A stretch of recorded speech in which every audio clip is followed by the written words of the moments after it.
السلام عليكم. وعليكم السلام.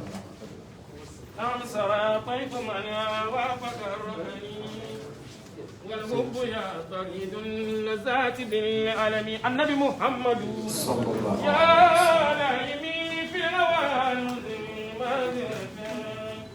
من إليك ولو نصبت الأمجلني. مولاي صل وسلم دائما أبدا على حبيبك خير الخلق كلهم. يا رب بالمصطفى بلغ مقاصدنا. النبي محمد واغفر لنا ما بدا يا واسع الكريم. واغفر إلهي لكل المسلمين بما يتلو في المسجد الأقصى. Ladies and gentlemen, brothers and sisters, please let's remain standing to see the national anthem as part of our duties of patriotism.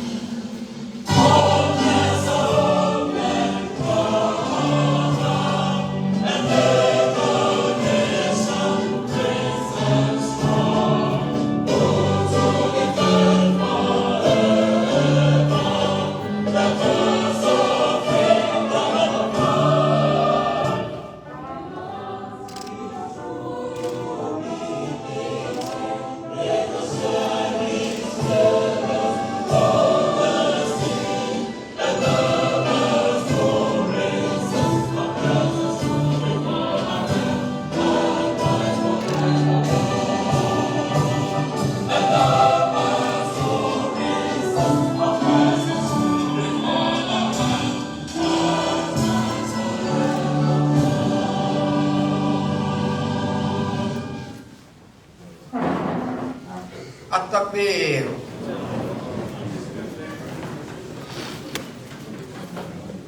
أعوذ بالله من الشيطان الرجيم. بسم الله الرحمن الرحيم. رب اشرح لي صدري ويسر لي أمري واحلل عقدة من لساني يفقهوا قولي.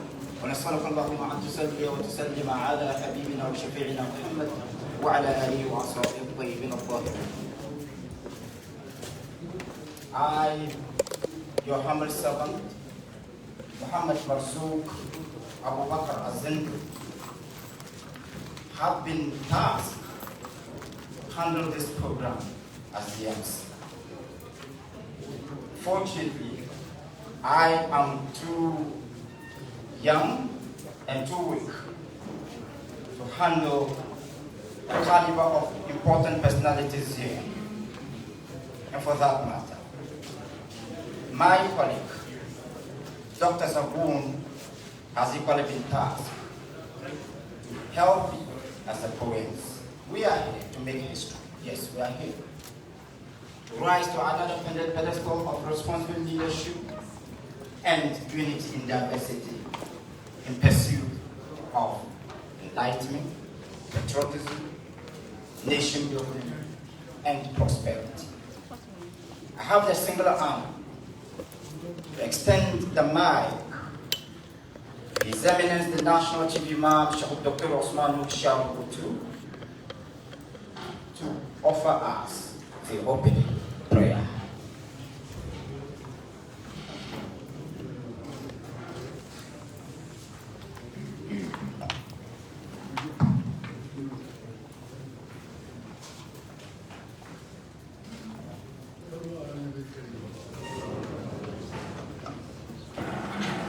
اللهم اجعل اجتماعنا بالرحمة وافتراقنا بالمغفرة والإسلام وخاتمتنا بالسعادة وألهمنا الرشاد وارزقنا التقوى فإنه خير ذلك.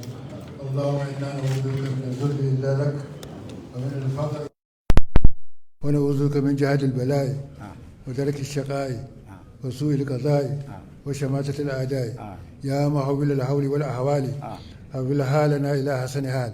اللهم يا كثير النوال ويا خالق جميع الأفعال وفقنا لنية الخير في جميع الأقوال والأفعال. اللهم سلمنا وسلم ديننا ولا تسلب وقت الذي إيماننا ولا تسلط علينا من لا يخافك ولا يرحمنا وارزقنا خير الدنيا والآخرة إنك على كل شيء قدير. اللهم اجعل بلدنا غانا بلدا آمنا مطمئنا. اللهم اجعل بلدنا غانا بلدا آمنا مطمئنا وسائر البلدان وآمنا في أوطاننا ولا تفتنا. اللهم ارفع مقتك وقلبك عنا ولا تواخذنا بما فعل السفهاء منا وختم لنا بحسن خاتمة الناجين والراجين الذين قيل لهم قل يا عبادي الذين أسرفوا على أنفسهم لا تقنطوا من رحمة الله وأسكنا يا سميع يا قريب جنات عدن التي أعدت للمتقين الذين دعوهم فيها سبحانك اللهم وتحيتهم فيها سلام وآخر دعواهم أن الحمد لله رب العالمين. بسر الفاتحة. يا رب إياك نعبد وإياك نستعين عليك رب العالمين. آمين.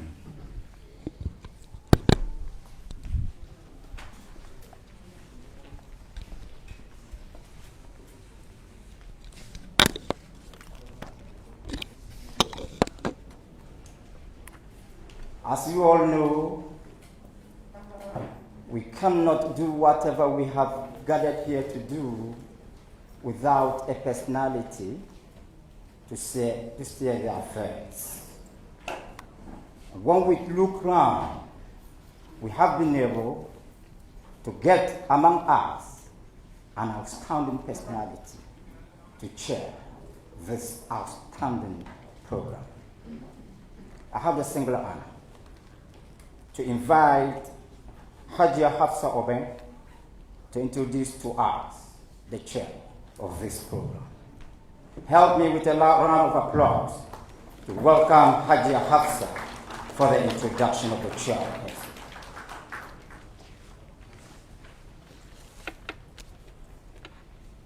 His Eminence, the Vice President of the Republic of Ghana,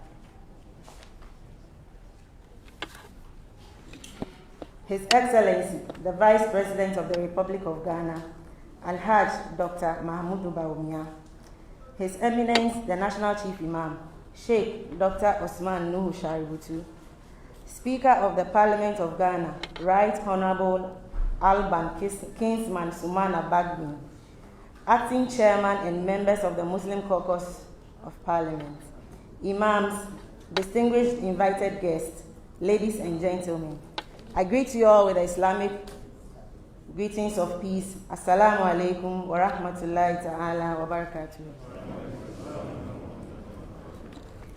It is a great honor and pleasure for me to introduce to you the chairman for today's memorable event. Functions like these need personalities who are versatile to occupy the seat to steer its affairs. Looking around the lot, the mantle fell on the founding and former managing director of Stanbic Bank.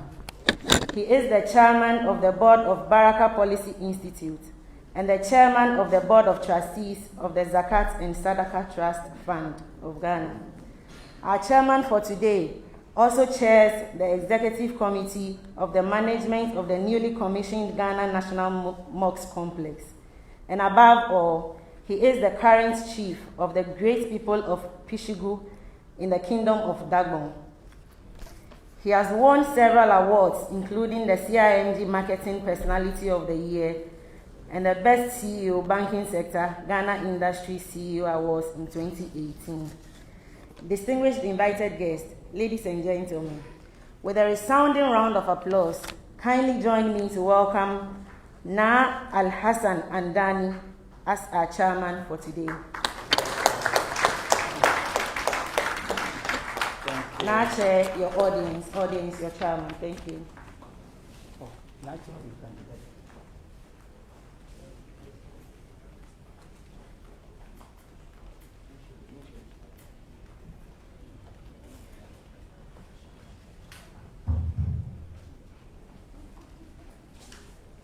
Very much. Assalamu alaikum wa rahmatullahi ta'ala wa barakatuh.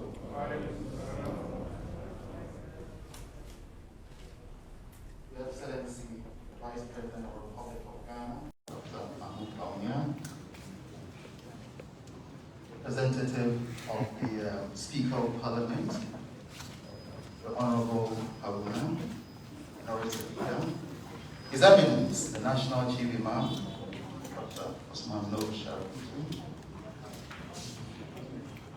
Honorable Ministers of State present, Honorable Members of Parliament, Excellencies, members of the diplomatic corps, leaders of our Islamic sects here in Ghana, regional imams, invited participants, the press, distinguished ladies and gentlemen.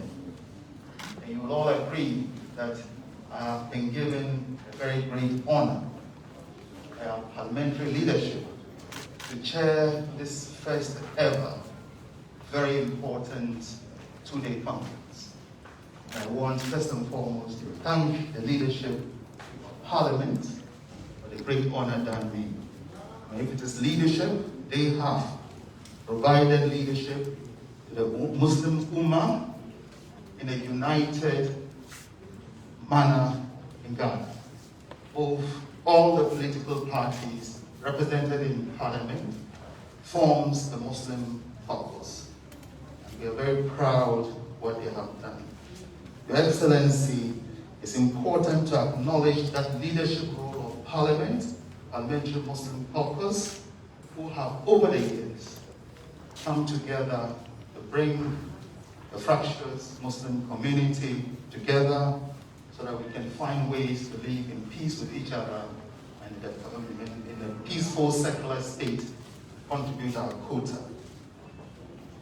Your Excellency, I'd like to acknowledge the leadership, the Muslim Caucus in Parliament, the Honorable Malik Yakubu Alasan, who was your first chair and did a great job.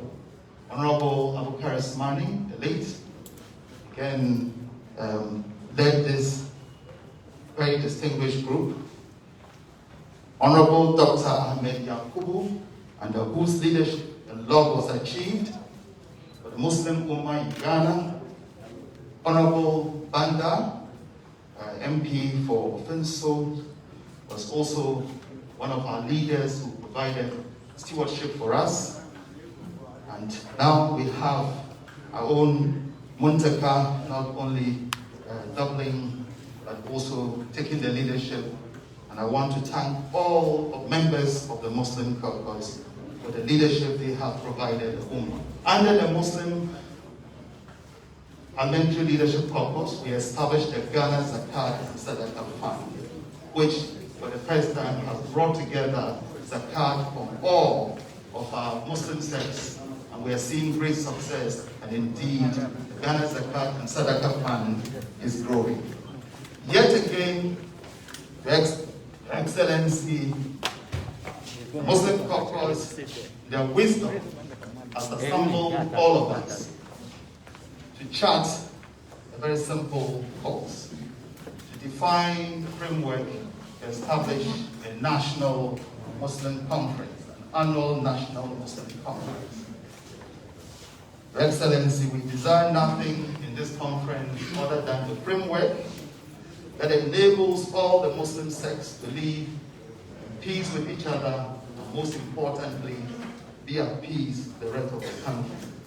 Also ensuring that we focus our attentions on all the serious development issues that faces the Ummah and to find solutions so that we can contribute our quota to what is our own beloved Ghana. So on this note, Your Excellency, the Vice President and His Eminence, I, with great humility, accept the chair and do hope that at the end of this conference, we will have gotten buy-in of everyone invited, that we can achieve the objective of the Parliamentary Caucus, which is the objective of the Muslim Ummah, to establish an annual Muslim conference to deal with issues that commonly affect all of us. So thank you very much for the honor done me, and I would want everyone to pay rapt attention, and for those who have speeches to present, for us to do what is expected and focus our minds on our singular objective. Thank you very much. Thank you.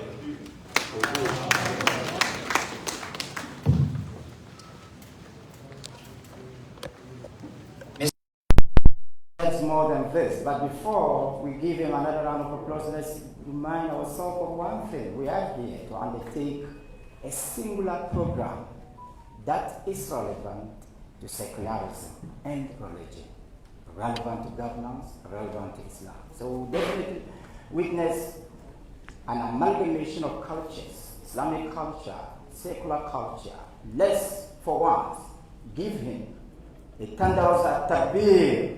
Allahu Akbar. At-takbir. Allahu Akbar. At-takbir. Alhamdulillah. Now, before we proceed, I have been mandated to inform you that the Speaker, the Right Honourable Speaker of Parliament, Mr. Alban Bagbe, is here with us in spirit. But in reality, he has been ably represented by one of our own, an illustrious son of God, a symbol of pride for the youth, an epitome of hope for the elderly. He is our minority leader in Parliament, Mr. Lawyer Alhaji Harun Idris. Let help me with a round of applause.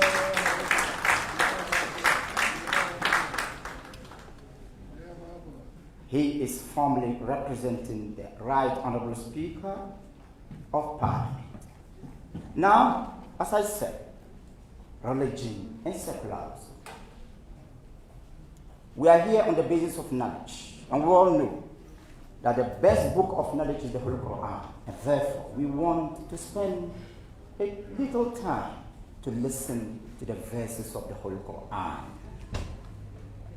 And on this note, I humbly invite Ustaz Abdullah Yusuf, head of Al-Basar SHS, for the recitation of the Quranic verses. Let's welcome you with At-Takbir. Allahu Akbar. At-Takbir. Allahu Akbar. فليتفضل مشكورا.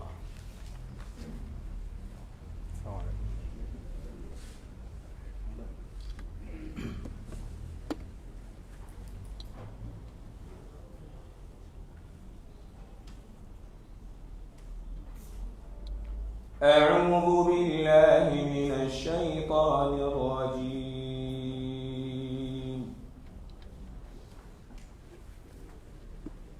بسم الله الرحمن الرحيم.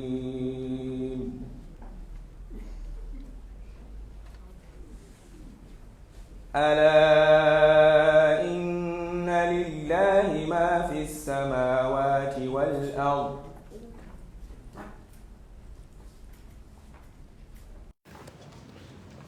ألا إن وعد الله حق ولكن أكثرهم لا يعلمون. هو يحيي ويميت وإليه ترجعون. يا أيها الناس قد جاءتكم موعظة من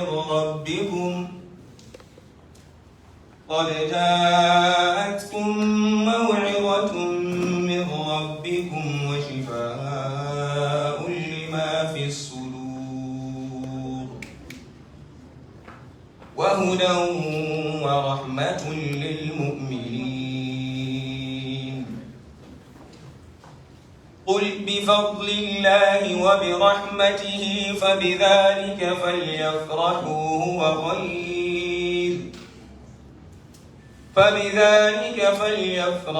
هو خير مما يجمعون.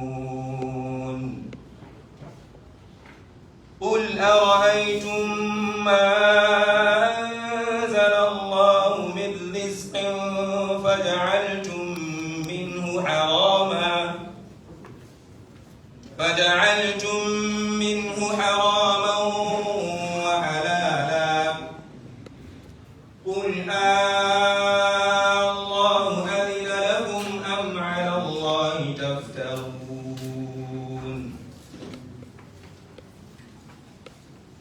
وما ظنكم الذين يفترون على الله الكذب يوم القيامة إن الله له فضل على الناس ولكن أكثرهم لا يشكرون وما تكون في شأن وما تتلو منه من قرآن ولا تعملون به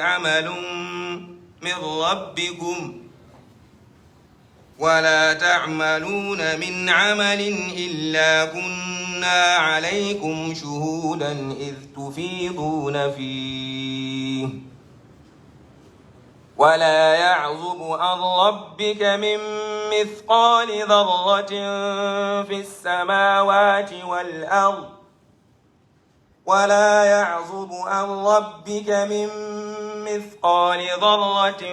في الأرض ولا في السماء ولا أصغر من ذلك ولا أكبر إلا في كتاب مبين ألا إن أولياء الله لا خوف عليهم ولا هم يحزنون الذين آمنوا وكانوا يتقون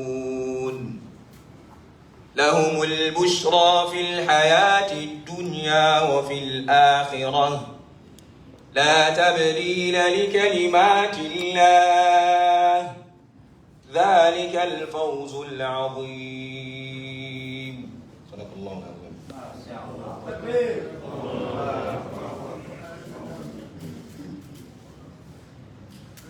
بارك الله فيكم. التكبير. ذلك الفوز العظيم. الحمد لله. Leave that for the imams. And I think it is symbolic of this gathering. ذلك الفوز العظيم. Now, we have succeeded already by the ways of the Holy Quran.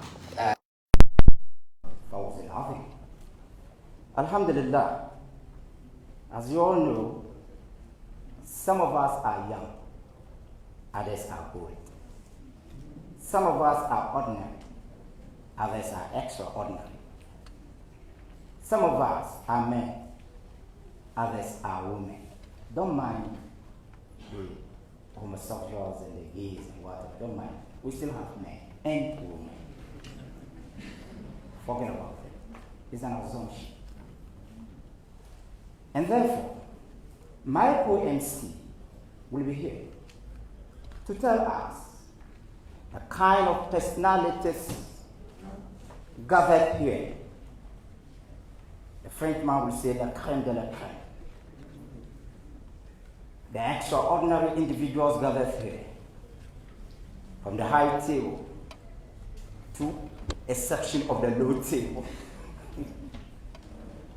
I have the honor to invite Dr. Sheikh Harun Zaboun to introduce to our special guest of this gathering. Let's welcome him with at-takbir.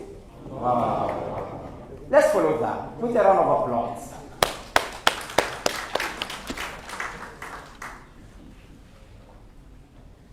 بسم الله الرحمن الرحيم الحمد لله رب العالمين والصلاة والسلام على رسول الله وعلى آله وصحبه أجمعين وبعد. Like my co-MC said, we have a lot of big people here, as they say, big people.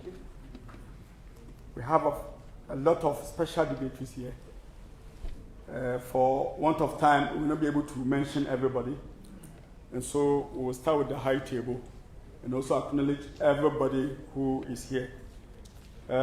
First, I think the second gentleman of the land, His Excellency the Vice President, is here with us. Officially, we are acknowledging his presence. At-takbir. Al-Hadi Dr. Mahmoud Baumia is here with us. We have, like my MC said, somebody who actually inspired the youth, who is actually representing perhaps the third in command in Ghana. Is that correct? I'm not too sure. The third in command, the Speaker of Parliament. Is that correct? Very good. So he's not here as minority leader, but he's here to represent the third in command. So we have Honorable Harun Idrisi here at Takbir. We have our father, the soul of the country, His Eminence, the National Chief Imam, who actually instructed us to organize this conference. And this conference is being organized under his auspices. He's here at Takbir. Then we have from here, on my immediate right, Sheikh Umar Ibrahim Imam, who is the National Imam of Ahl Sunnah wal Jama'ah at Takbir. We'll go this way. So next to him we have Sheikh Dr. Amin Bonsu, who is the National Chairman of Ghana Muslim Mission at Takbir. Next to him we have Sheikh Zaim Abdul Wadud Harun Sisi, who is the national leader of the Muslim Tijaniya Muslim movement of Ghana at Takbir.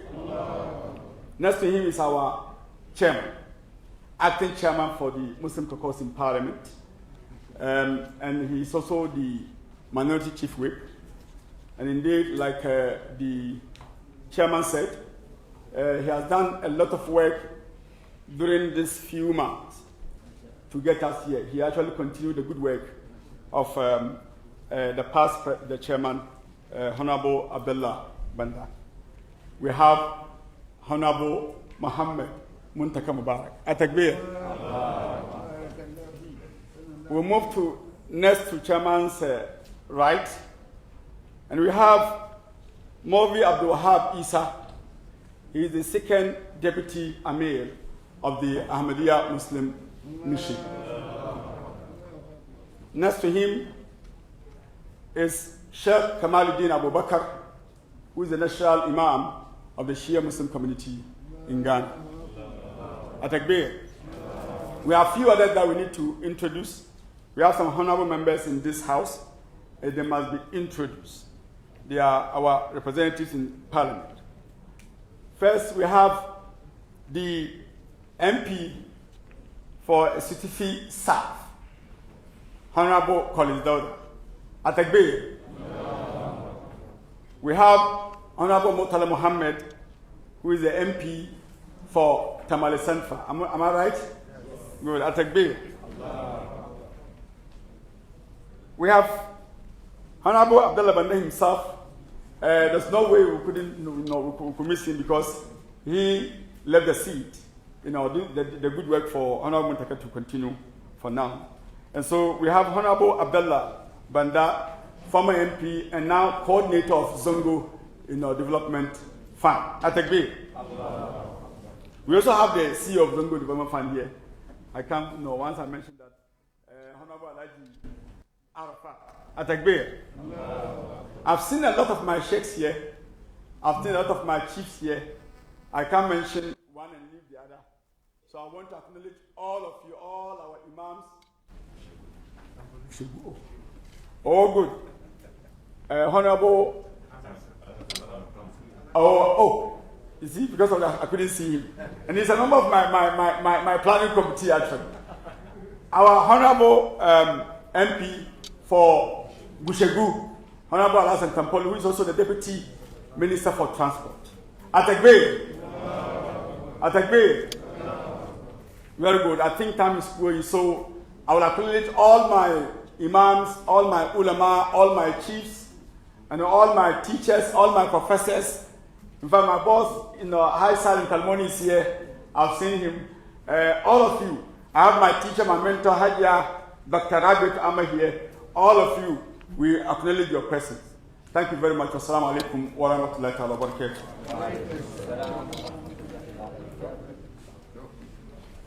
So, now.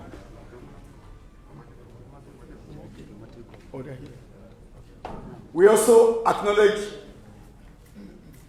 the excellencies, the diplomatic corps here.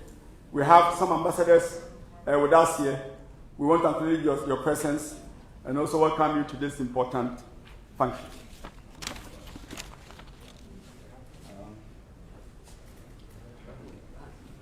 Alhamdulillah, I call and say thank you.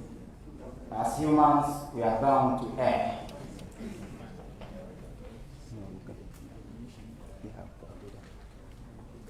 Yeah, as humans, as I said, we are bound to err. We want to acknowledge fundamental error we have committed.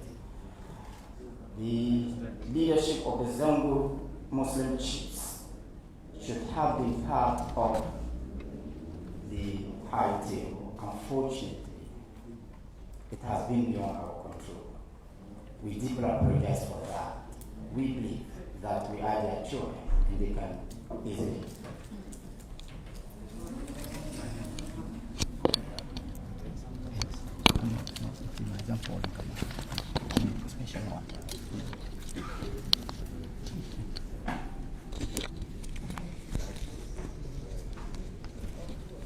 Yes. So we deeply apologize.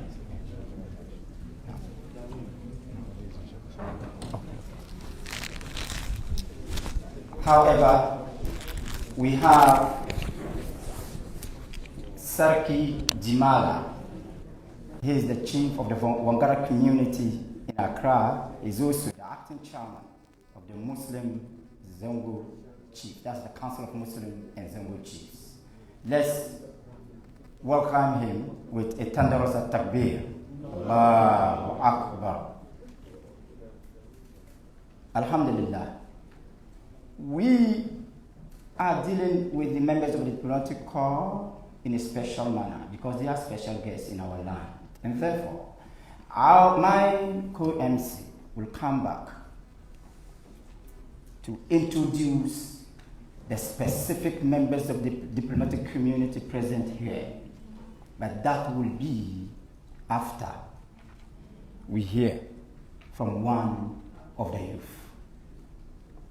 As I said, some of us are young, others are old. We have a very young man who is expected to entertain us with a poetry recital. I leave that.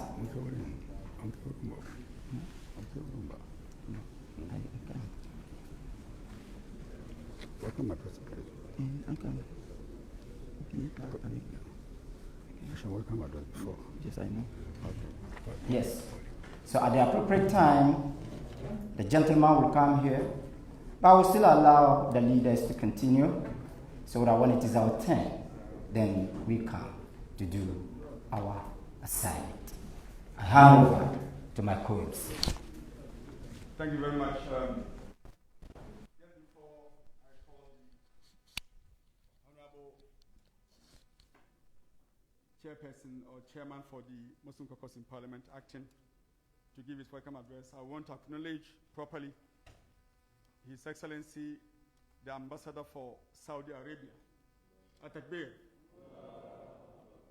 His Excellency, the Ambassador for State of Qatar. We also have His Excellency, the Ambassador for Libya, Atakbir. Very good. Thank you so much, and you are welcome. I now have the honor to invite the acting chairman for the Muslim Caucus in Parliament of Ghana, Honorable Muntaka Muhammad Mubarak, to give us the welcome address. Atakbir.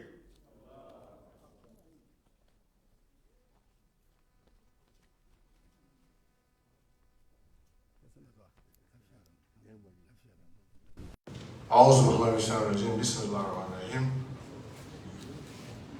I bear witness there is no deity worthy of worship except Allah.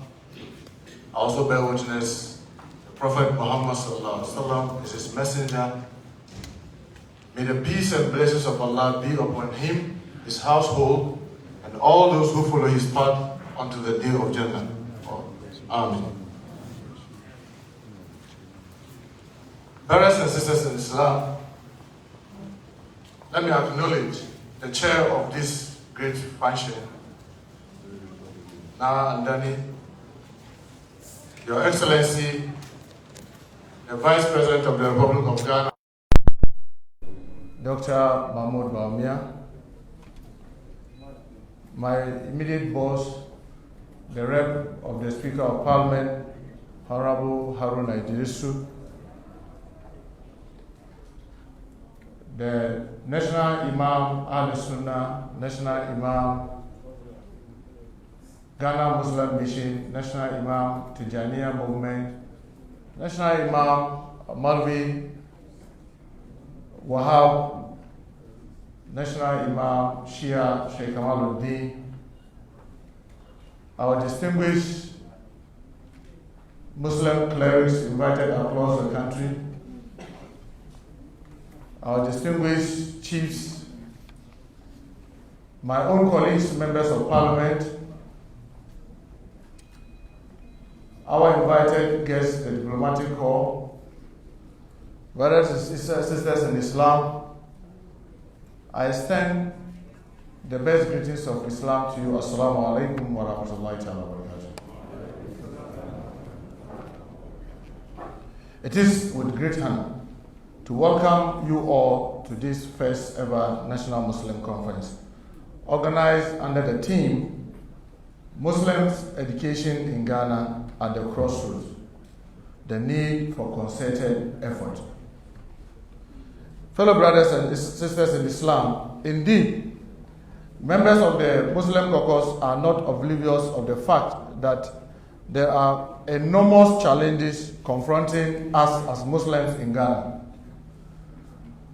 What is even more worrying is the fact that attempts at addressing these challenges is even more challenging than the challenges themselves. The theme of the conference captures the sense of both the problem that we are facing as Muslims and the solution to the problem we are facing. Your Excellency, the Vice President, Your Eminence, the National Chief Imam, there are structural changes facing us as Muslims across the length and breadth of Ghana in the area of education, educational infrastructure, and access to quality education for our youth who are the future of our respective communities. Muslims are among the groups identified in Ghana to be deprived and poor, mainly due to lack of educational achievements. Let me also acknowledge that a lot has been achieved in the last 3 decades, even though we all must also acknowledge a lot more needs to be done to be able to achieve more, to be able to create a clear balance between the huge parity between our communities and the rest of the population of Ghana. A recent study by the Baraka Policy Institute revealed an abysmal low representation of Muslims in competitive courses in various public universities in the country. Also, the study revealed that enrollment in secondary schools for Muslim children across the country compared with Muslim population and the general national enrollment levels raises serious concern in respect of the future of the youth of the Muslim community.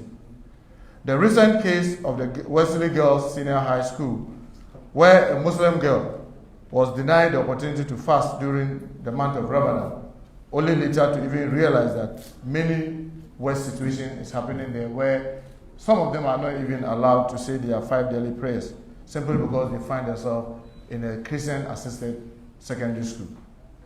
Brothers and sisters in Islam, these problems persist and if we are not careful, may continue to persist precisely because we are not united. And as the saying goes, there's no house that can stand when its own members are divided. The importance of education in transforming a society, a group of people, and an individual to better lives cannot be overemphasized. Education has been globally identified as the greatest panacea for poverty, social exclusion, and underdevelopment, and self-marginalization. Education is the medium of impartation. It is the means through which realities, feelings, facts, desire, appreciation of human beings are conveyed. Education is responsible for rightly shaping the character and viewpoint of individuals in the light of national ethics and objectives. Fortunately, Islam placed a high value on education, and as a faith that spread throughout the globe, education was one of the main channels through which Islam was spread across the globe. But interestingly to know, as our Imams have repeatedly told us, the first verse of the Holy Quran was Iqra, read. It goes without saying, and the Holy Prophet have repeatedly said and emphasized the importance of education, that wisdom, as our clerics tell us, that the Holy Prophet is reported to have said, wisdom, or for that matter, knowledge, is the bona fide property of a Muslim, and anywhere you find it, pick it. As Muslims, we are urged to pursue knowledge in order to better understand God's revealed words. Early Muslims made innovative intellectual contribution in such fields as medicine, mathematics, astronomy, philosophy, poetry, and what have you. They established schools, often at mosques, known as the Katab, and madrasas. Islamic rulers built libraries, educational complexes such as Baghdad House of Wisdom, the Cairo Al-Azhar University, to mention just a few, just to nurture leadership. It is therefore ironical that Muslims in Ghana are among the least educated, and that access to quality education by Muslim youth in Ghana is a huge challenge in the Muslim community. It is therefore imperative that as a group of people that need to badly solve this problem, in Ghana, we, the Muslim community, needs to come together. We have no excuse not to take steps to educate our children to become better than us. It is said that if your children are not better than you, then you are a failure. Even if they are equal to you, you are still living in yesterday. The only way your community can progress is when your children are better than you. Yes, indeed, Muslims' education in Ghana is at a crossroads, and the need for concerted action is now. We may have ourselves divided into various sects based on our different ideological persuasions, but we should not lose sight of the fact that what unites us is far bigger than what divides us. Because now, at the moment I say, La ilaha illallah, all of you will simply respond, Muhammad Rasulullah sallallahu alaihi wasallam. What unites us far exceeds the few things that divide us. Until we are able to harness this common destiny by rededicating our effort and energy, and teachings of Islam come together, identify our common problem, profile a solution, and implement it, we will continue to be among not only the poorest in this country, Ghana, but we may be putting the future of our community into serious jeopardy. It is in the light of the above that the Muslim Caucus of Parliament, acting in concert with the Office of the National Chief Imam and the heads of the various sects, as well as identifiable stakeholders in Ghana, seeks to establish an annual Muslim conference to serve as a mouthpiece and forum at which matters affecting us as Muslims in this country will be dispassionately discussed and try to find solutions to them. And to be able to make it easier for us, we have chosen what we believe affects all of us equally: education, health, and our finances. It affects us without regards to your sect. And therefore, it is our hope that as we meet at this conference, we will try to institutionalize it, have a secretariat that will pursue the objective from this conference. The findings, the decisions from this conference will be adhered to, will work so hard. So maybe come next year, when we gather again, we will be counting our sources and begin to put aside the differences that divide us. The first conference of the National Muslim Conference will focus on education, as I've said, because education is key, needed to open doors of healthy society and economic prosperity. The overall objectives of this conference are simply four. One, to strategize towards achieving higher positive educational outcomes for Muslim children at the basic level of education. Two, to draft a plan towards developing existing Muslim senior secondary schools across the country for quality and holistic secondary education. I mean, when I talk about this holistic education, many of us, when we were growing in the Zongo community, I mean, it was almost forgone. The study of Quran, the Hadith, the Lahalari was virtually like it's forgone. Once you grow in the Zongo, you just get it. Today, in our effort to get secular education in our madrasas, because the madrasas are not well equipped, we are losing ground with the Quran and our faith. Yet the secular education too, we are not really getting it, because you go to a community today. One imam was telling in a hutbah, the best aggregate is 24, and the person is being celebrated. When you and I know that with aggregate 24, which school are you going to get? Yet that child who is being celebrated cannot even recite 10 surahs very well. So we need to look at how we can get holistic education, get the secular without losing our base. This is something that this conference will need to be able to find solution to. The third is to strategize towards ensuring regular funding for Muslim education in Ghana. How are we going to be able to garner our effort, put our energies together to be able to raise funding to deal with our own problems, whilst government is also coming with its own? This is one of the things, the objective that we want this conference to be able to come out with. And lastly, to discuss Muslim rights and responsibilities within the Ghana educational system. Yes, all of us are just crying, yeah, they don't allow us to wear our veil, we don't get place to pray, we don't get place to perform our Ramadan and what have you. Yes, we are demanding our rights. What will also be our obligation as Muslims and as Ghanaians?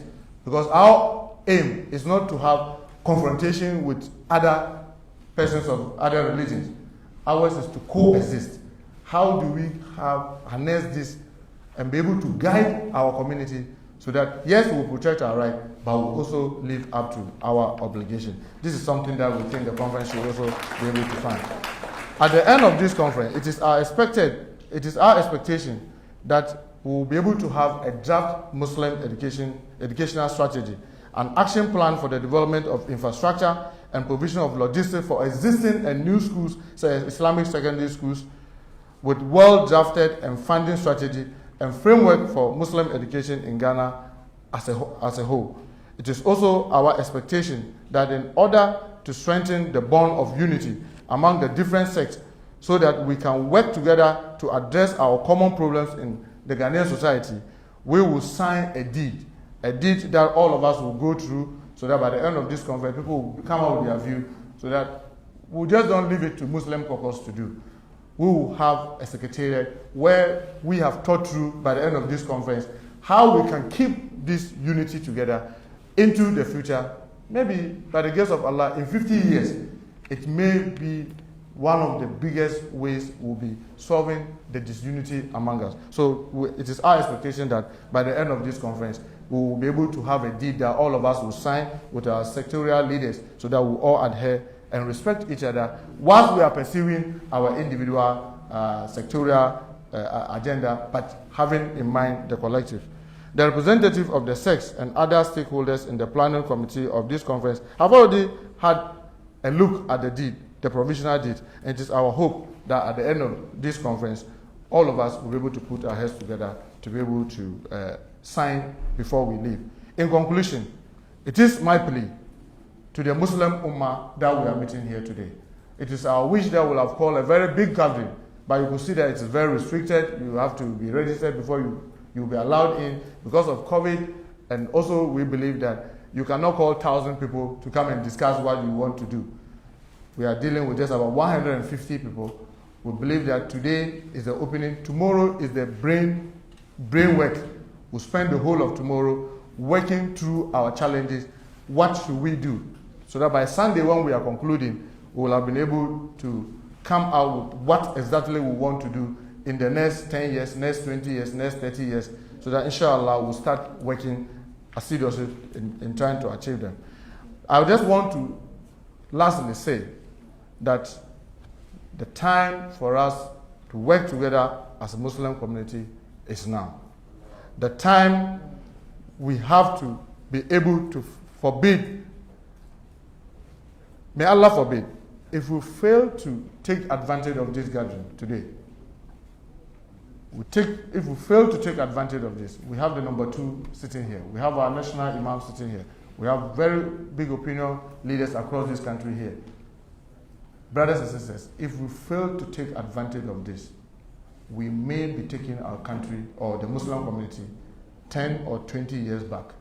It is with this that I want to plead that all of us will put our differences together, have an open mind, work very hard, so by the end of this conference, at least we'll have a chart, a path that we'll start charting. Even if we take the first foot, that will be taking us towards somewhere. I thank you very much for your audience, and I pray that this conference is very successful, and I welcome all of you. I want to just summarize this in 2 minutes in Hausa, all that I've said, so that those who do not understand English will try and appreciate it. I know there is excellency and the rest have time. Iyaye maza da mata hadaran manyan malamanmu, babban shehunmu, National Chief Imam, hadaran His Excellency the Vice President, duk manya da ke nan. Wanga taro da muka tara, farko dai Allah muke gode ma da ya sa ya muka yi muka taro nan. Na biyu fatanmu ne ba iya an kira mutane 1000 ba, farko saboda COVID. Na biyu ba ga kira mutane 1000 ko a zuwa zamna a wasa kwakwalwa ya za yi da batun musulunci kasan Ghana. Mu duka mun shaida ababen da ke tafiya kasanmu, in ba mu hada kanmu mun yi kokari mun iya mun gano mun kama bakin zare mu ce ga madafan da muke so mu imma kanmu ba, muka yi wasa, ambaliya za a yi mana cikin kasan nan. Domin in ka duba wayansu maganganun su kamar dai mun fito wani wuri ne muka zo muna ba da hankuri a ba mu wurin musuguna, alhalin muna da inci kasan kamar yadda kowa ke da incin shi. Sun lura kamar ba haɗin kai tsakaninmu, mu ne aka samu asalinmu ana kiran mu wanda ke suna haɗin kai. Yau an lura kamar ba haɗin kai tsakaninmu, da tun da ba haɗin kai tsakaninmu ya kamata a rarraba mu. Wanga rarraba bai taba cin muna guri, domin akwai wani abin da masu hikima ke magana, ko in mun te gona shi na je na kama wuri na daban, shi na yana nome eka 2, kai ma ka je ka kama wurin ka nome eka 2, an ce mu biyun nan mun yi mun nome eka 4, amma in mun gama za mu yi noman la'alla kamin mu tashi eka 5 ko eka 6 za mu yi noman shi. Ashe hadin kan nan yana taimakawa ya fi da kowa ya yi nashi, yi naka yana wa Allah kiyaye. Farko mu ba mu dewa kasan nan, kanmu rudi kanmu, yawan ba mu kai saura ba, da ba mu kai saura ba mu kadan kuma ce gashi kuma mun rarraba kanmu kuma, so shi kowa kuma ya kara zama kankani, sai kowa na tura, wannan turawa gaba wannan turawa ba, lorin ya zai yate. Mu muka ce wanga conference ga da muka kira manufanmu abu fudu ne, abu fudu muke so cikin ikon Allah kamin a tashi a iya in magudi. Na farko shine yaya za mu yi da yaranmu wayanda ke zuwa makaranta abin da ya kama kasa basic education, da aka kama da Islamic education unit wurin shekara 30 da wani kayan kai. In mun tuna an kawo ne yau limamin da ya ba masallaci Parliament, an kawo muna ne ko a don a kawo secular education cikin zango ko cikin community musulmai. Mu kuma lokacin nan babu son mutum domin ana masa da yaranmu, she muka yadda muka karbi, amma da muka karbi ba mu zama mun shawara wani muke son mu in maguri nan zuwa shekara 50 shekara 30 shi ke da sha abin da yana tafiya. So ka ga su shaya ya sun gaya ma kana nan kai ne da manager Islamic education unit, in ka ce Islamic education unit ka je kai titocin da ke wurin kashi wurin 70-80 duka ba musulmai bane. Kai ka ce kai ka kafa Islamic education unit, amma wani ke zuwa kai zai karanta da yaranka, kai kuma baka aje wani ka'ida ba. Ni na kare national service 1992 zan je yi national service, aka wulga ni Methodist education unit da na te shi karbi takardar shi ce ok in te 7 in bu samu wani Methodist da zai te wurin ba in koma son kai ne amma in dai sun samu wani method da zai ce wurin shi dai su bani koma a sake min wanga magana wurin shekara 30 da ya wuce kenan amma yau ce Islamic education ka gani me ke gudana wurin ya kamata mu kama shawara ya za mu yi da wurin taso da yaran mu. Na biyu, wani abu ne da yake za mu yi karatun mu kai ya zama gurgun karatu. Shi ne misali, mun je mun kama secular education, kowa na son yaron shi zama kamar Honorable Muntaka, kowa na son yaron shi zama kamar Honorable Haruna Disu. Na ce karatu da mu muke yi zango, banza free, kamin ka kare ka je secondary school ka tun kare Alkur'ani. Yau ba ka samu. Ka ga makarantun mu ba su iya su pass da kyau, kuma karatun kuma ne an kuma bar shi. Mu ne ba mu samu karatun yadda muke so ba, sukurun kuma ba mu samu ma yadda muke so ba. Wanga taron ga kamin mu kare ya kamata mu tunani. Yaya za mu iya magance wannan abu? Sannan na uku, ya za mu tara dukiya mu iya mu magance wa. Sannan na fudu, hakkinmu cikin kasan ga. Muna batun ba mu samu yafi, ba mu yi sallah, yadda muke da hakki haka wayansu muke da shi. Ya za mu yanki hakkinmu nan ba da mu kuma mun take hakkin wayansu ba. Wanga conference ya kamata mu tunani shi. Na ce karshe wanga dama da Allah ya kawo mana. Wallahi in ba mu yi kokari mun fidda ababa da ke zukatanmu na kin juna ba, mu ga ya za mu yi mu hada kanmu ya so mu yi fama da wanga conference in Allah ya taimaka muna ababa su yasu ba, wallahi biri ya muna tabe. Muna fata kadan da muka fadi Allah sa mu duka mu ji mu yi aiki da shi, kuma mu duka da aka ce muka zo kowa ya kokari mu yi kokari. Allah saka da alheri. Wassalamu alaikum wa rahmatullahi wa barakatuh.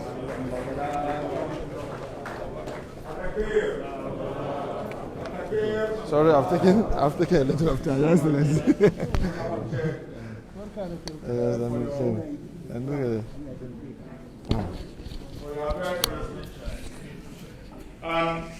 Time is on our side, so we are going to move very quickly. Next to come are our leaders to give us very short messages. And I was telling Sheikh Imam Umar Ibrahim that we are giving between 2 to 5 minutes. If we can do less than 2 minutes, we'll be very happy. But 2 to 5 minutes for them to give us their solidarity messages relating to unity of purpose. So I will start from here. On my right, I will invite my Sheikh Umar Ibrahim Imam, National Imam of Ahlus Sunnah wal Jama'ah, to give us his speech. I think we can sit down there and give. Cool. The mic. The mic.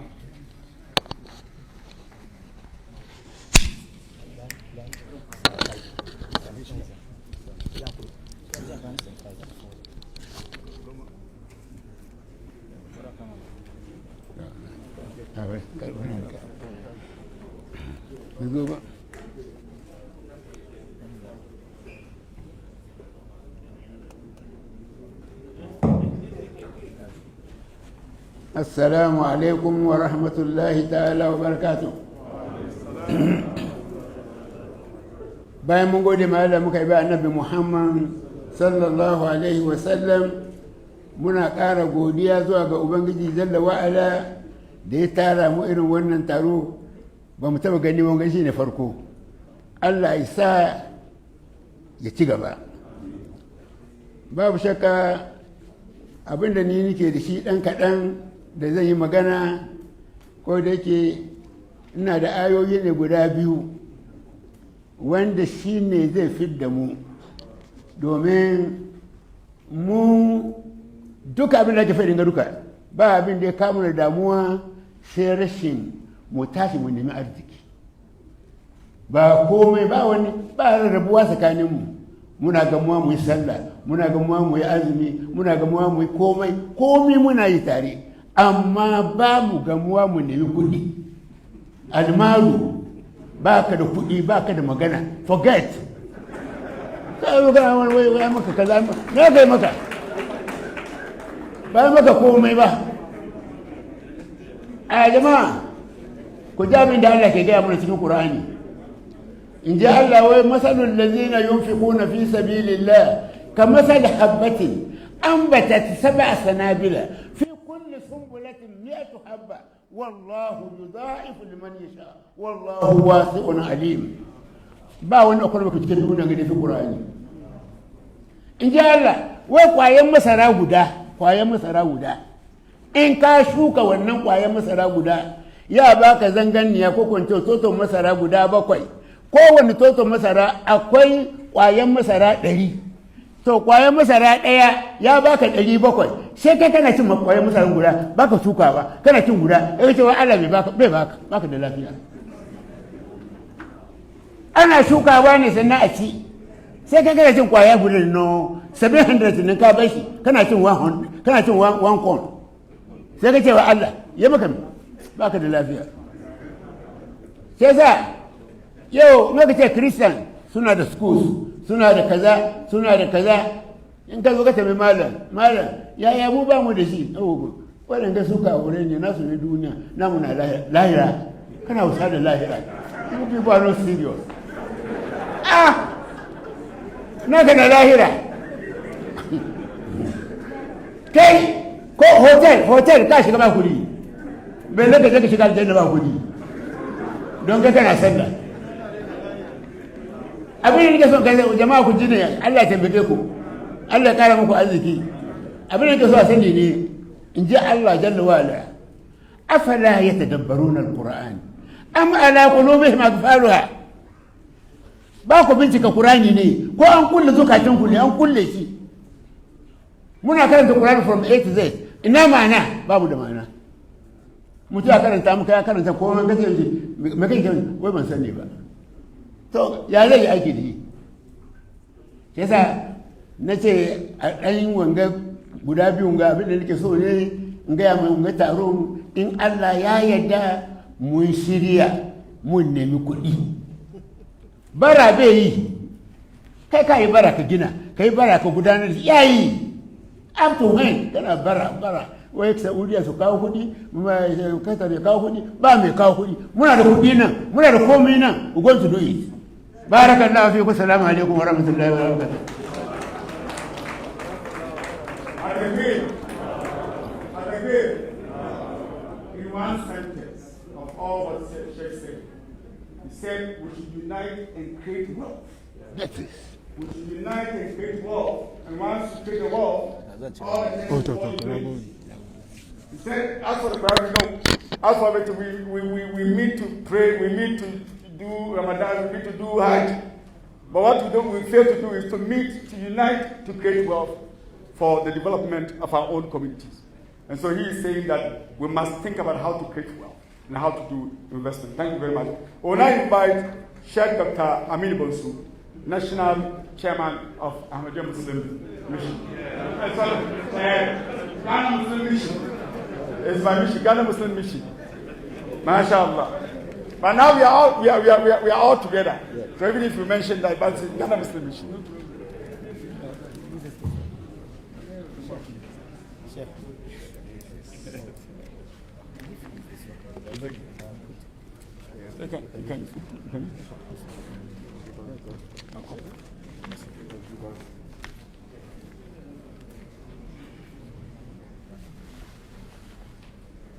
الحمد لله رب العالمين الذي خلقنا وجعلنا من المسلمين أشهد أن لا إله إلا الله وحده لا شريك له وأشهد أن محمدا عبده ورسوله صلى الله عليه وعلى آله وصحبه أجمعين.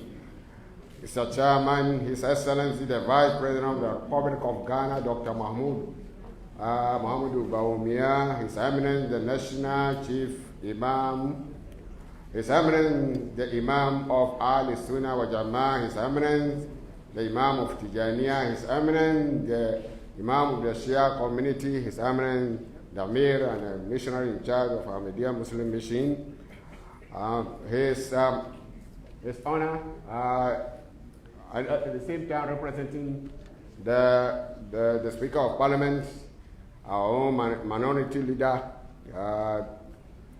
Honorable Haruna Idris, the Chairman of the Muslim Caucus of Parliament, Honorable Muntaka Mubarak, Sheikhs and Regional Imams, Chief of Zongo, the President of the Chief Zongo Chiefs, Diplomatic Corps, Honorable Ministers of State, Honorable Members of Parliament, leaders of Muslim organizations at all levels, friends from the media, brothers and sisters in Islam, delegates and German. Mr. Chairman, it is spiritual and my heart is ignited, highly ignited with peace, tranquility and satisfaction to see Ghana Muslims coming together as one united body with one voice and as a brotherhood to discuss, resolve and pursue pragmatic development programs. Those who make Muslims in Ghana function well spiritually, socially, economically, academically, with good health to push the country's developmental agenda. We have one God, we are one people, from Adam and Hawa, and one religion, Islam, with one book, the Holy Quran, as a manual and a guide, and with prophets who practicalize the Quran as a sunnah for us to emulate. We follow the same direction in Salat, facing the Kaaba, with our shoulders and feet joints in straight line, signify one brotherhood. The Holy Prophet said, we are like bricks joined together. We have one greetings, which is Salam, one call to prayer, same 5 minutes, and we all converge at Hajj to go around the Kaaba as a sign of faith and unity in Allah. All these are but reflection for every well-meaning Muslim to understand in Surah Al-Anbiya, Quran chapter 21:92. Allah is saying, Inna hazi ummatukum ummatun wahida, wa ana rabbukum fa'budu. That is this, surely this is one ummah, and I'm their God, you should worship. Again, repeated in Quran chapter 23, Surah Al-Mu'mineen, saying, surely this is one ummah, and I'm their God, you should fear. Mr. Chairman, this is why we applaud and commend the Muslim Caucus of Parliament to initiating this great and laudable conference. It is timely and very necessary. This is what Muslims have yearned for all these years. May Allah bless you. And as we come together to forward these noble ideas, and all those who have embraced it, may Allah bless them. Mr. Chairman, with unity, we can achieve a lot. The Ghana Muslim Mission was formed in 1957 with the aim of bringing Muslims together to have one voice in peace, undertake humanitarian and developmental activities such as dawah, building of education and health infrastructures, as well as other social amenities, provision of scholarship for brilliant but needy students, and care for widows and orphans. Mr. Chairman, alhamdulillah, Ghana Muslim Mission, by the mercy of Allah, has provided 165 schools in various parts of the country, which include at all levels. And Mr. Chairman, the schools are also performing well and shining out good students. For instance, Islamic Senior High School is the largest populated school in the whole country, and they were judged the best mathematics for the third consecutive term in the nationwide in the WASI examination. Ghana Muslim Mission Senior High School at People's was also adjudged the 5th best in the region during the WASI 2020 examination from 9th position to the 5th. Mr. Chairman, our principle is all inclusive. So our schools belong to Allah and all Muslims in the country, even if it was built by one person. Mr. Chairman, once again, we say congratulations to the organizers and all the participants. I pray that our minds are alerted, our heart are receptive as we move forward as the Ummah, one Ummah, and never disintegrate in order to achieve our aim and objective. Mr. Chairman, on behalf of the national leadership and the entire members of the Ghana Muslim Mission, I wish to pledge our unflinching support and participation in this and subsequent annual conference of Muslims, inshallah. I plead to all and sundry to bond ourselves together and hold the rope of Allah strongly as one people. Inshallah, we shall succeed. Long live Islam, long live National Muslim Conference, long live Ghana. Assalamu alaikum. As a brief, thank you, Chef. When I invite Sheikh Abdul Wadud to give us, I've told him already, 2 minutes. 2 minutes so that we can move.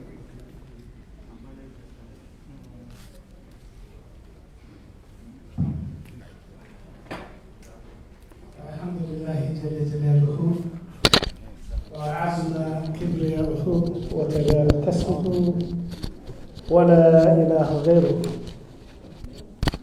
وأشهد أن لا إله إلا الله وحده لا شريك له وأشهد أن سيدنا وحبيبنا محمد بن عبد الله عبده ورسوله محل الوالد دكتور الدكاترة إمام الأئمة الشيخ عثمان حفظه الله نائب رئيس الدولي الشيخ محمد محمود بوميا رئيس الجلسة باقي العلماء والأئمة السيدات والسادات أحييكم وأحييكن بعد ما شكرت الله وأشكر إخوة الذين وجهوا اهتمامكم لحضورنا لهذه المناسبة الفريدة عن نوعها حتى حضرنا.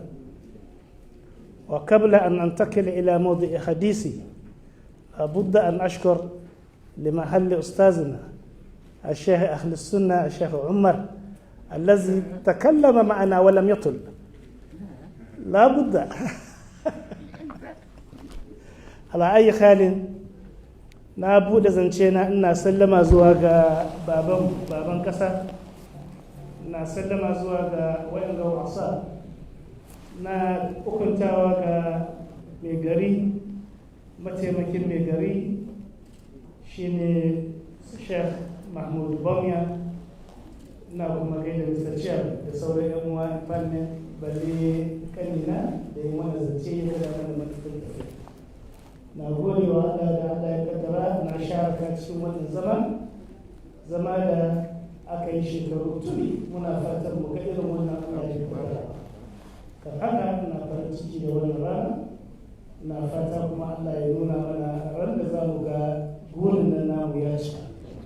Wai mutum ne ya afka rijiya ba za ka tsaya bakin rijiyar kana tambayar shi ya kai ka fada rijiya ƙoƙari kake yi ka fidda shi in ka fidda shi rijiyar nan sannan in kana da tambaya shekaru ba shakka musulman gane mu afka rijiya iyayen nan namu da taimakon wannan shugaba namu shine mataimakin shugaban kasa an yunkura za a cece mu to don Allah mu ba da haɗin kai Allah ya saka. Assalamu alaikum wa rahmatullahi wa barakatuh.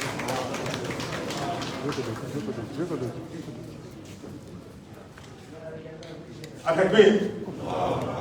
I think in a nutshell what Sheikh said is that this is an opportunity for Muslims to unite that he has never seen before. So he's praying to Allah subhanahu wa ta'ala to make this unity conquer this unity. And ensure that he said many things. He said for a long time Muslims were in the pits and gotten people out of the pit or out of the hole. And so we will need to take advantage of this moment. Thank you very much, Sheikh, for your advice. I will now invite Mawvi Abdullah Isa to give you. He has also promised me 2 minutes. He promised me 2 minutes.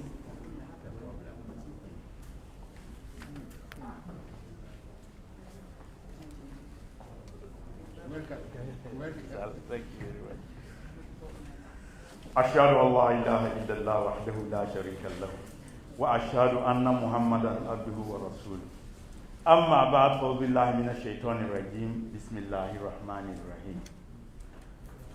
What I see in front of me today makes me so happy, and I know it's not me alone. Every well-meaning Muslim in Ghana. I wouldn't have seen the need as coming here individually to make statements, because the chairman of the Muslim Caucus in Parliament, Honorable Muntaka, has made a most profound statement on the reason we are assembled here. It's so clear that there is no need. Otherwise, if as you invite us, you will observe that all of us are saying one and the same thing. I just want to remind us of only one thing before I go. It is this. Allah subhanahu wa ta'ala in his wisdom has told us in the Holy Quran, describing believers, that alladhina qala lahumun nasu inna an-nasa qad jama'u lakum fakhshawhum. That those people, when they come and tell them that people have assembled against you, so you should fear them, what's the response? فَزَادَهُمْ إِيمَانًا وَقَالُوا حَسْبُنَا اللَّهُ وَنِعْمَ الْوَكِيلُ. Whenever that happens, all it does is to increase them in faith. And they say that Allah subhanahu wa ta'ala is sufficient for us, and what an excellent guardian he is. Recent events in this country have put us in some kind of disadvantageous position. Then our brothers in Parliament can organize a sitting like this for it to increase us in faith and for us to put our reliance on Allah subhanahu wa ta'ala and search for it. So I pray that Allah subhanahu wa ta'ala guides this sitting, and I know he will be with us.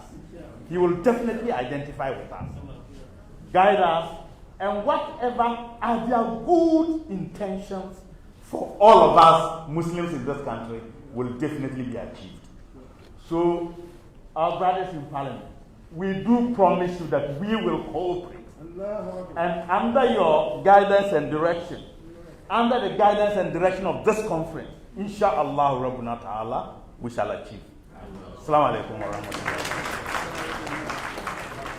Jazakallah khair. Now I invite Sheikh Kamaluddin Abu Bakr to also address us. I also have some promise with him.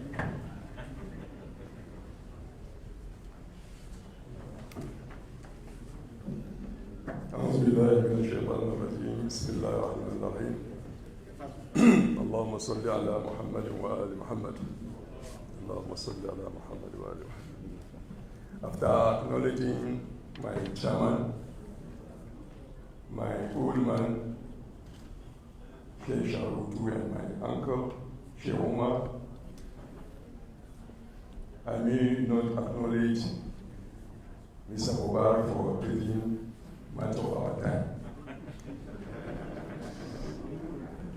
I also acknowledge my Vice President and the members of the ITO.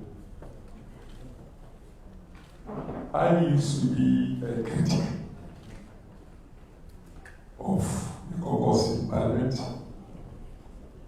for not coming with any social intervention for the community, for Muslim community. So the first intervention they made, I think, on Zakat Fund. And today, another important initiative, a social initiative. We want to commend them, but we really want to add that starting a program is another thing, and sustaining it is another. We have started this, and so many initiatives have been started by various organizations in Ghana, but that has not been sustained.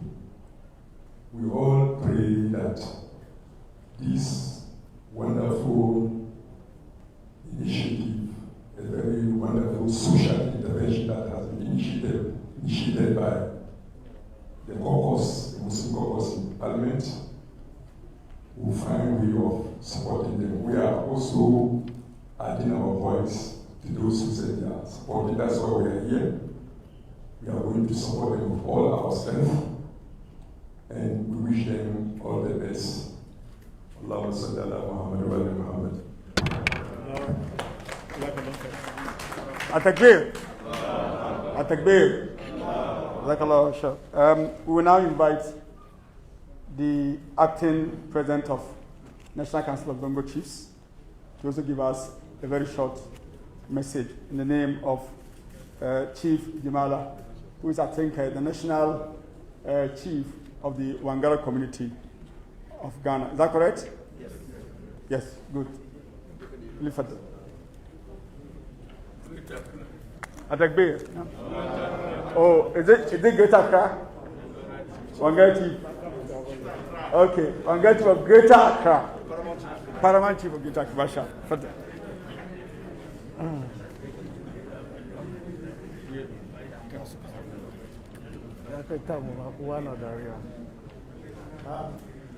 Mr. Chairman, permit me to first acknowledge our old man, our grandfather, our father, the pride of the nation, our national chief imam, Sheikh Usman Dr. Anur Shagutu. Permit me to acknowledge our vice president of the Republic of Ghana, Alhaji Dr. Mahmoud Bawumia. First, I thought time is not in our side, so it's better I go straight to the point, because they say 2 minutes. But I can't look at these people's eyes and just pass through the comment. I hope our pride of the Muslim community, because our MPs do, our ministers, now they are telling us we should wake up. Now they are telling us we really take them to school, and this is what they have achieved. This is a long problem among us. We send them to school to achieve something very important, to get us our freedom, our happiness, to the future of our new generation. In fact, today, you really make me proud, or you make the chiefs proud. If I look around, all the sectors, all the leaders of Muslim in Ghana are here. But what I was thinking is, are we going to go by our words? So like I wish, if anyone was going to say a word, we should let him swear by the Holy Quran. Because this is the last chance, or this is a very great chance for us to achieve whatever we want. So if today our brothers, our fathers, our children have now united, bring all of us together to tell us what is right for us and for our children, I think we say Alhamdulillah, Alhamdulillah, Alhamdulillah. I just want to take much of the time. Assalamu alaikum wa rahmatullahi ta'ala wa barakatuh. We are with you. Assalamu wa rahmatullahi ta'ala wa barakatuh. Alhamdulillah. At-takbir. Interesting.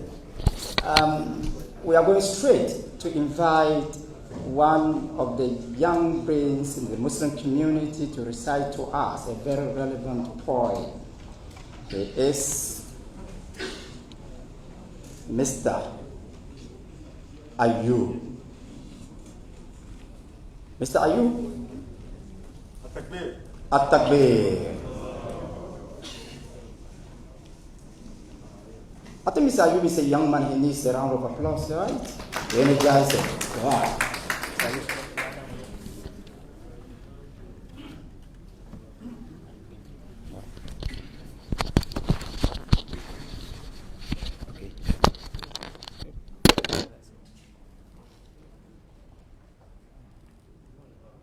Allow me to greet you in the very soothing sentence of which believers will call themselves on the day of Qiyamah. Allow me to mention a sentence with which the Creator had given alongside with believers. Allow me to mention a sentence of which believers on the surface of the earth are calling themselves and greeting themselves with. Allow me to say, Assalamu alaikum wa rahmatullahi ta'ala wa barakatuh. In an effort to clear the notion of the creation of the surface of the earth, we try to wipe up all ideas and views that the earth came in silence. A child was born today, it woke up to crawl, it got to sit. It got to standing at a point of time, it started running. All in the notion, and many had mentioned that we had the world come by itself. And so all these were just the surface of miracles of the world. But I say that all these happen with a name, and the name is Allah. The name is Allah. It is the most suitable of all names. It uncrosses conquest and completes all fames. This name so pure, has no blames, so mighty, glory, full of glory flames. By the mention of this name, all knees bow, and all creation in submission shall allow. You stand not before man and say, wow, but only those who do not understand will say how. The only name that created all that live, the most trusted name the Muslims believe. In accident, in frustration, praises only he receives, and he in turn unto us relieve. The name is unparalleled, full of might. All things are in his sight, even in the night. Graces upon graces, light upon light in the height. Oh, you who hears, the greatest of all names is Allah. Allah the God, the wise, the single true pure God, the creator, the shaper, the provider and sustainer. Run to the east and west, and it is his name. Run to the north and south, and it is his name. In accident, in frustration, praises only he receives, and he in turn unto us relieve. Indeed, we have been given a great news. It is not a matter of you giving your fake views. For us to rise, it is in the wake dews. The news is unto us a great use. Oh, Muhammad was the core. He arose and taught us a great lesson, so that all world would come and listen, and that their burdens among others will lessen. And Allah subhanahu wa ta'ala will increase us in blessings. It is the great news of Islam he brought. Even though the Abu Lahab he fought, touch of his character they sought. Oh, Muhammad, he fought.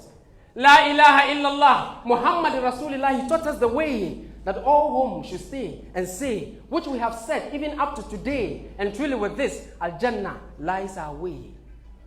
Then why do we fight among each other? For it is an illusion set by Shaitan to degrade the light of Allah and to divide you by saying, this is Shia, that is Sunni, this is Tijani. Indeed, this is a trouble, and always we make it even double. So where does a disbeliever run to Shia, to Sunni, or Tijani? This indeed is trouble, and always we make it even double.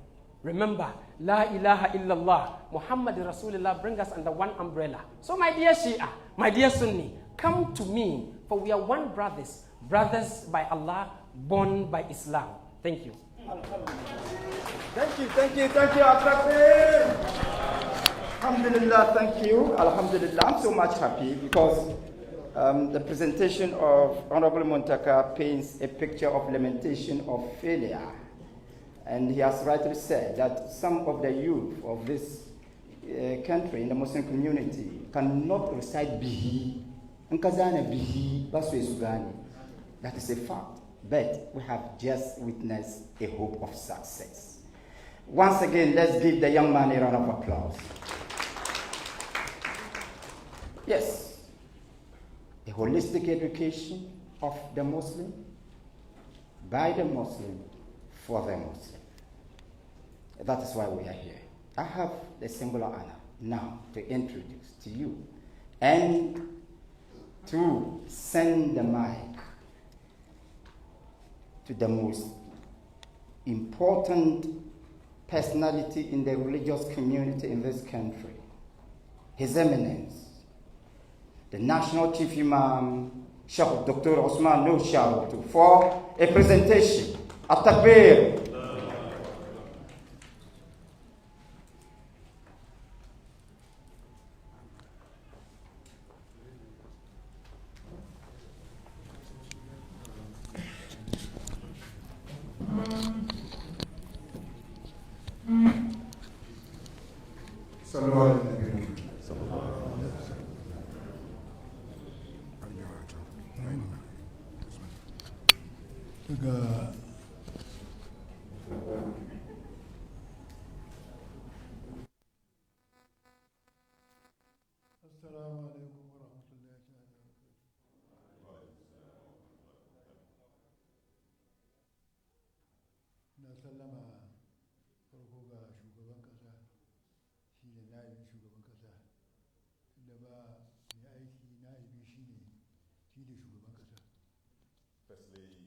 salute His Excellency the President himself, who is not here, and since he's not here, his deputy befittingly can take his place, and so therefore I salute His Excellency the Vice President of the Republic, Al-Hajj Mahmoud Bawumia.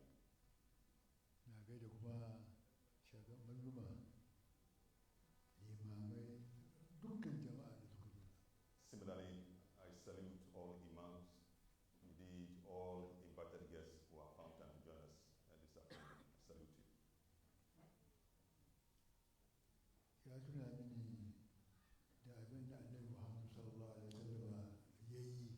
This meeting reminds me of something that was done by the Prophet Muhammad sallallahu alaihi wasallam. Manzo Allah ne ya yi.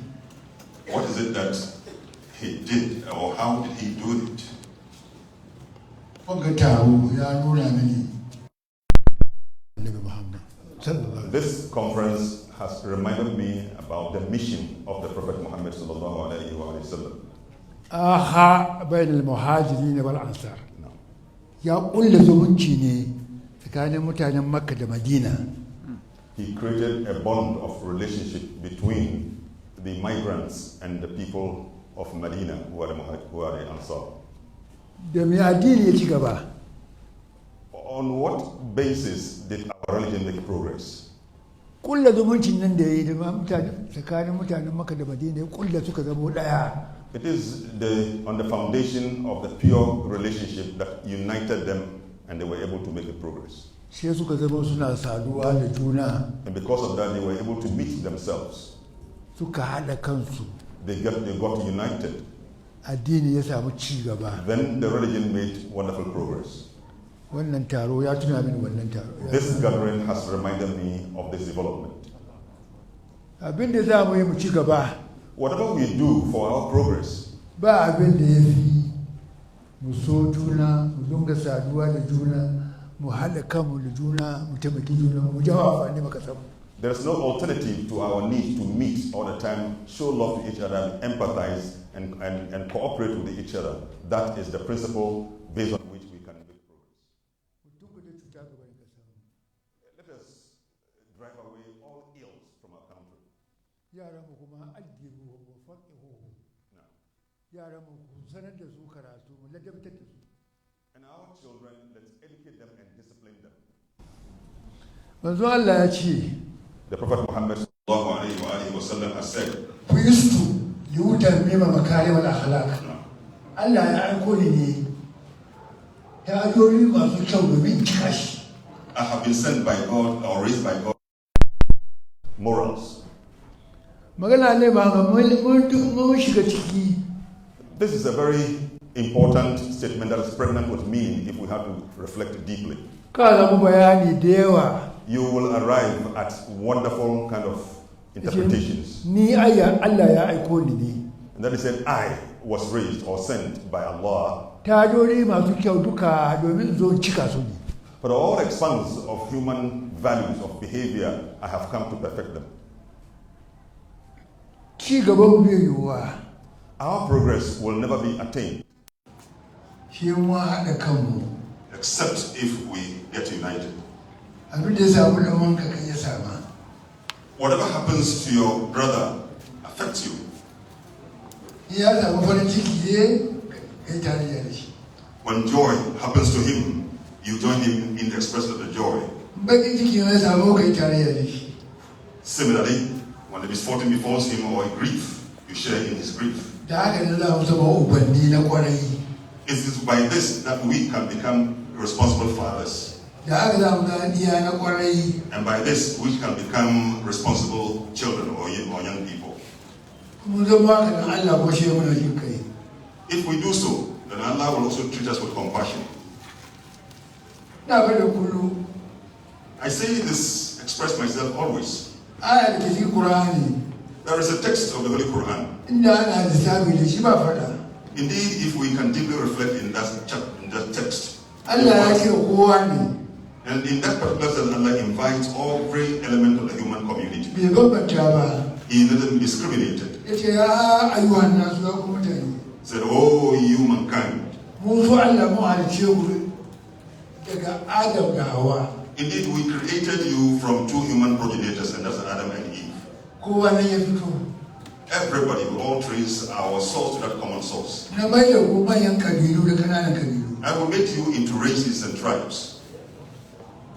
The rhetorical question, why should God create us in this diversity?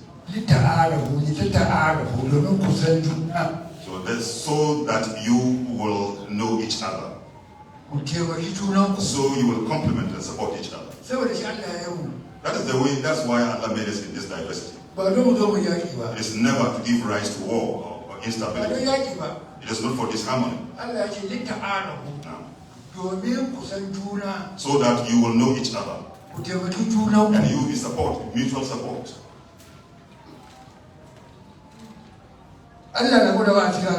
Allah indicates in the Holy Quran.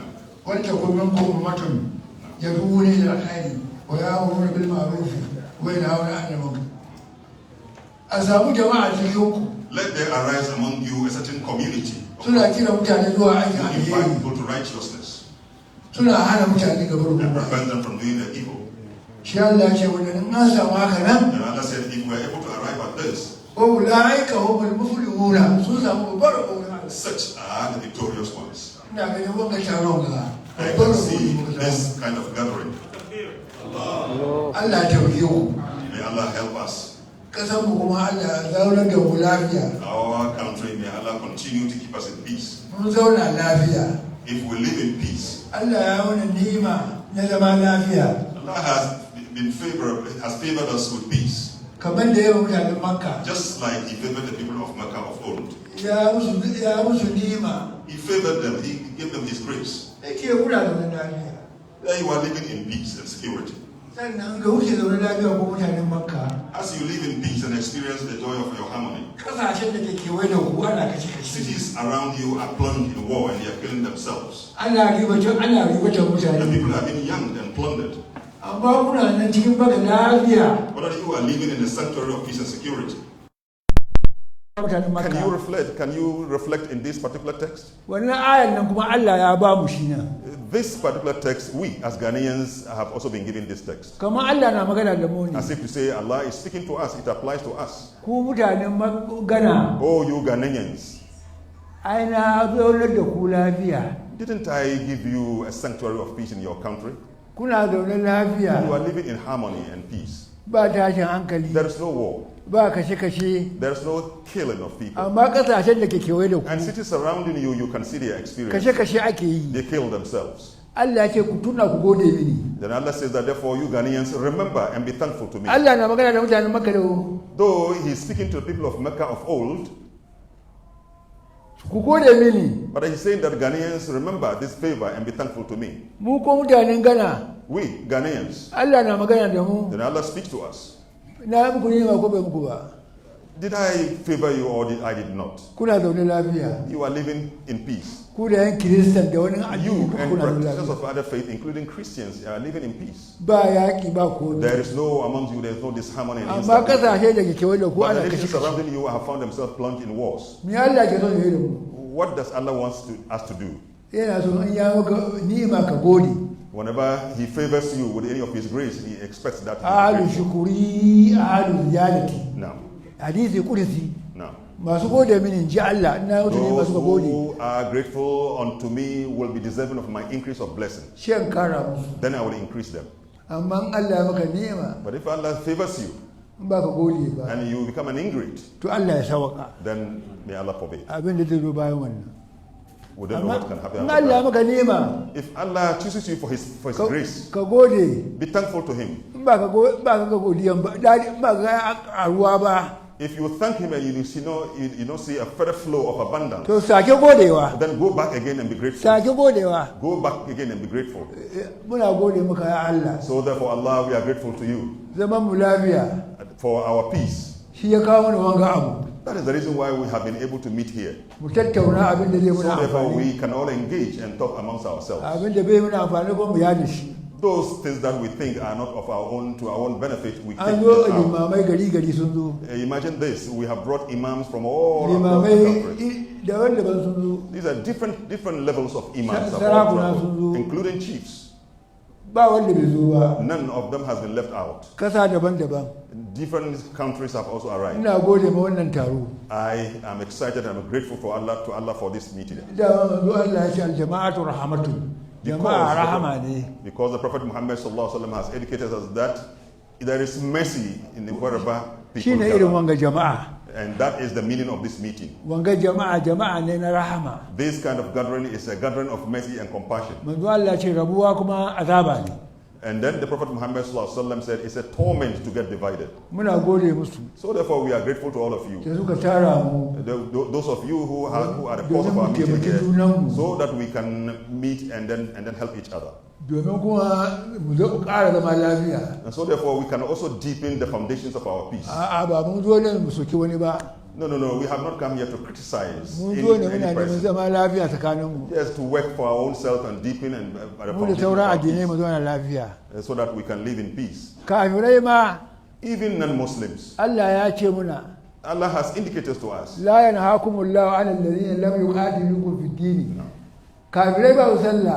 those who are not part of our faith, Allah has said,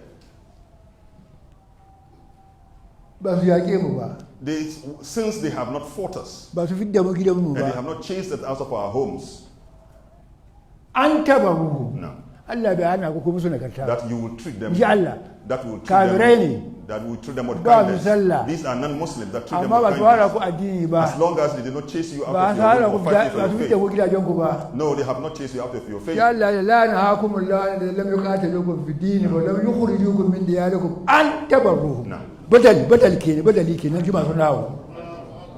So he's doing the grammar. This is what has been put there is a substitution in the Arabic. So this is why I'm like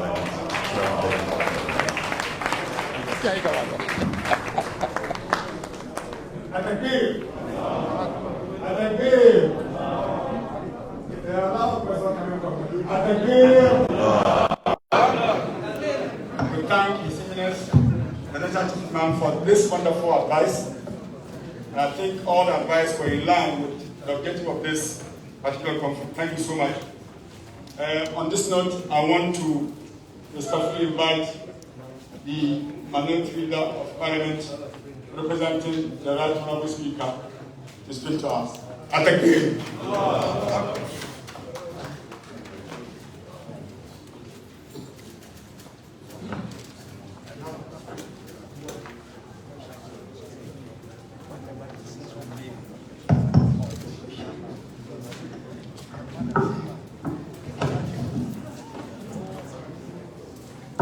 Nandani Chairman, Excellency the Vice President of the Republic, His Eminence and very respected National Chief Imam, Dr. Nuhu Sharabutu, the leadership of the Muslim Caucus in Parliament, the leadership of the various Muslim sects gathered here, colleague members of Parliament, Excellency Ambassador Saudi Arabia, Excellency Ambassador Qatar, Uncle Kalmoni. I'm wearing two shoes this evening.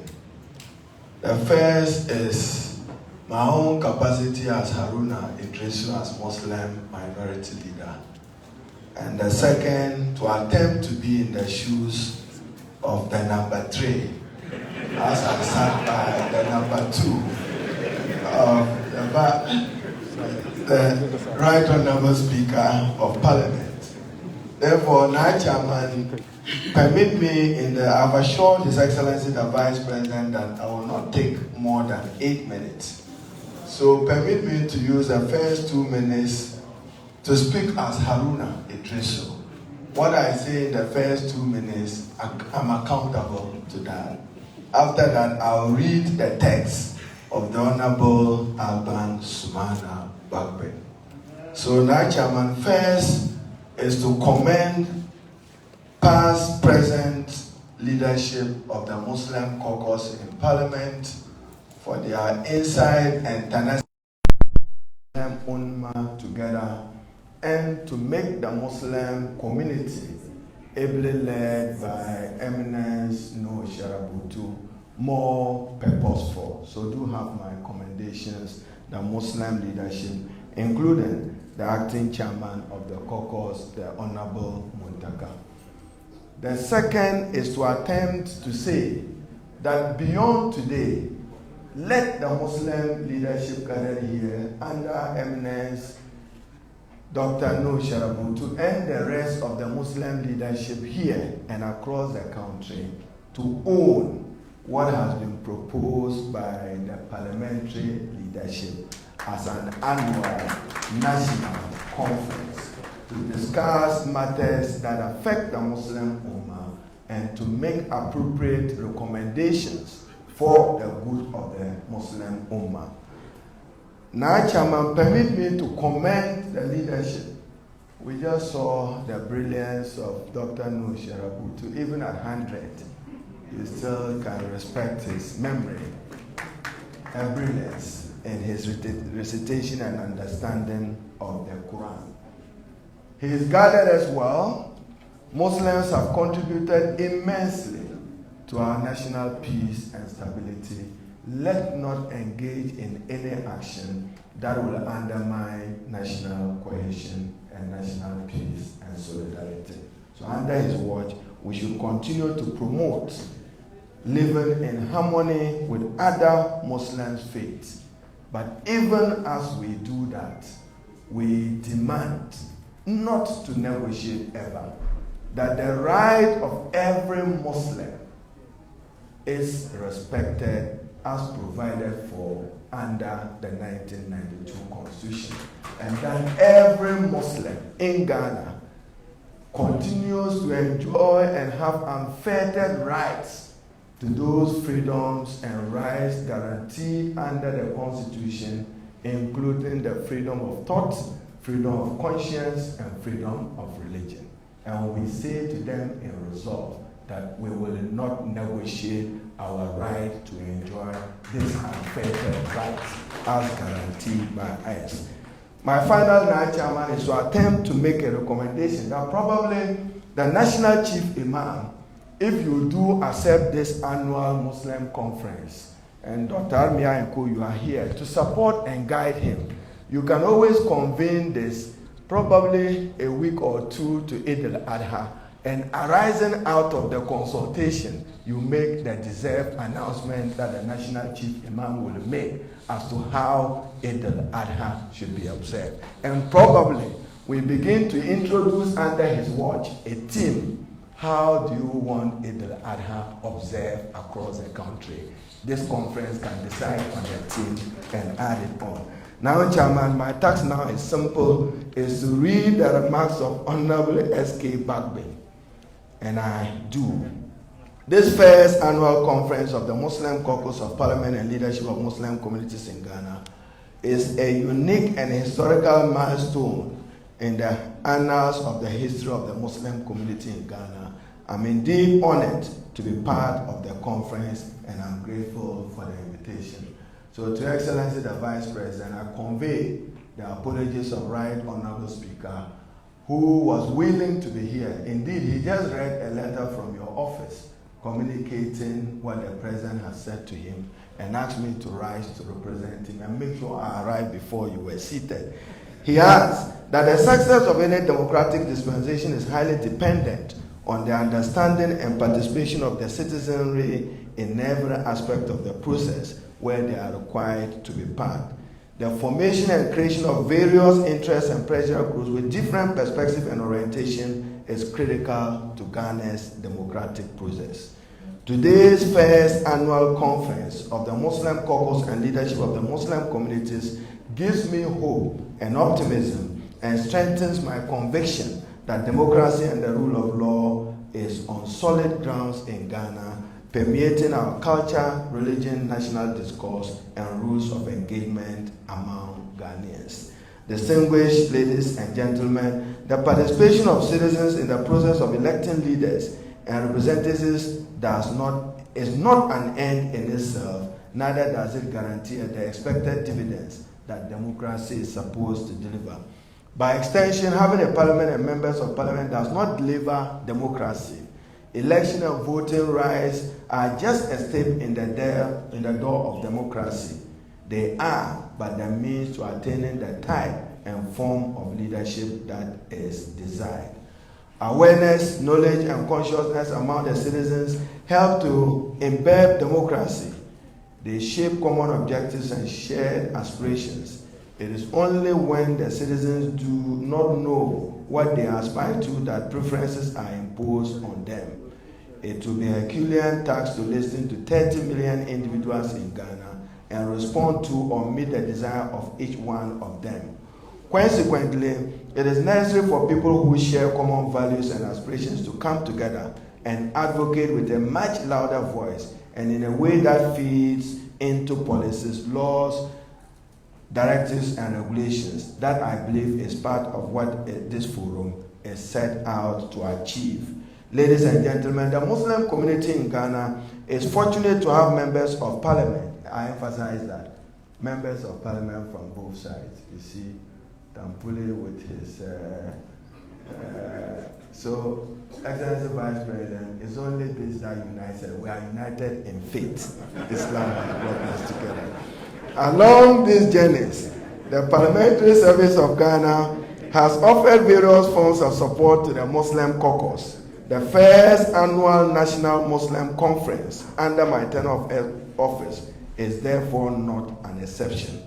As an advocate for human rights and a product of a minority group in Ghana, I wish to assure everyone that as Speaker of the House, I will always offer my support to groups who take legitimate and progressive steps to improve upon their lot, irrespective of their ethnicity or religious inclination.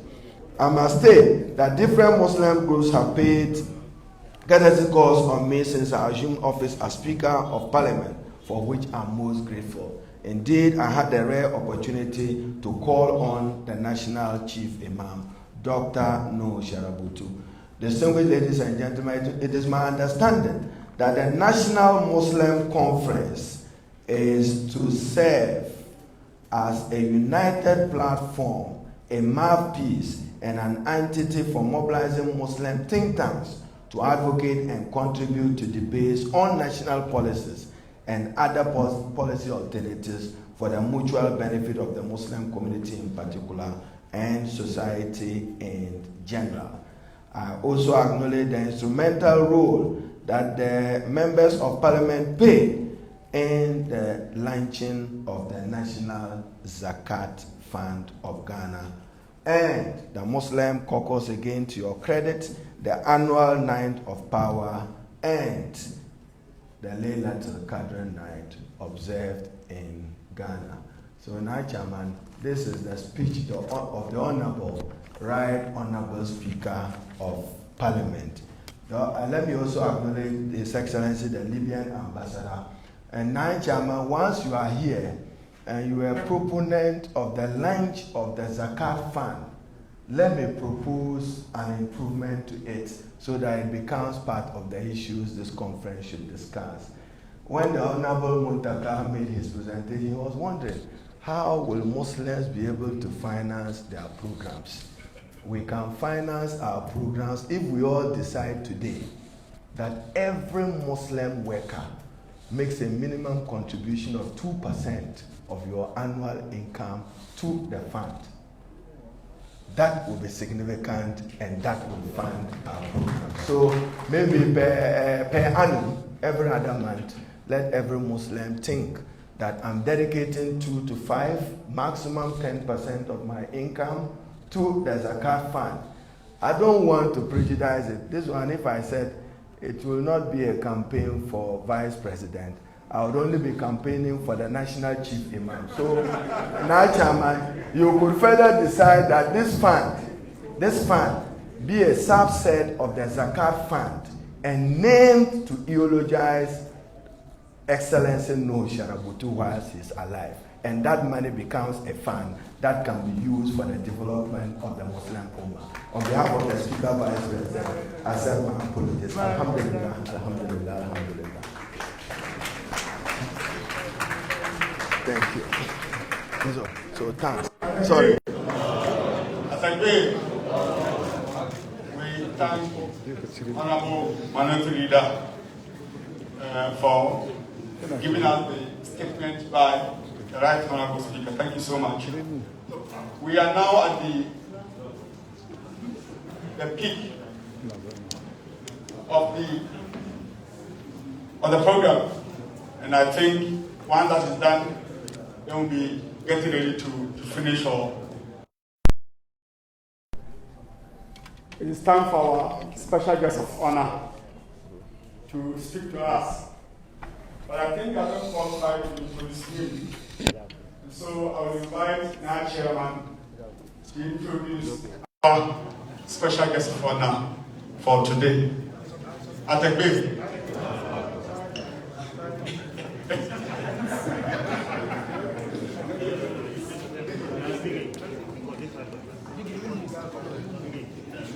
Thank you very much. You know, I can understand why I've been asked to introduce the Vice President, because I can't get into trouble with him. I am not a politician and I have several shades of him.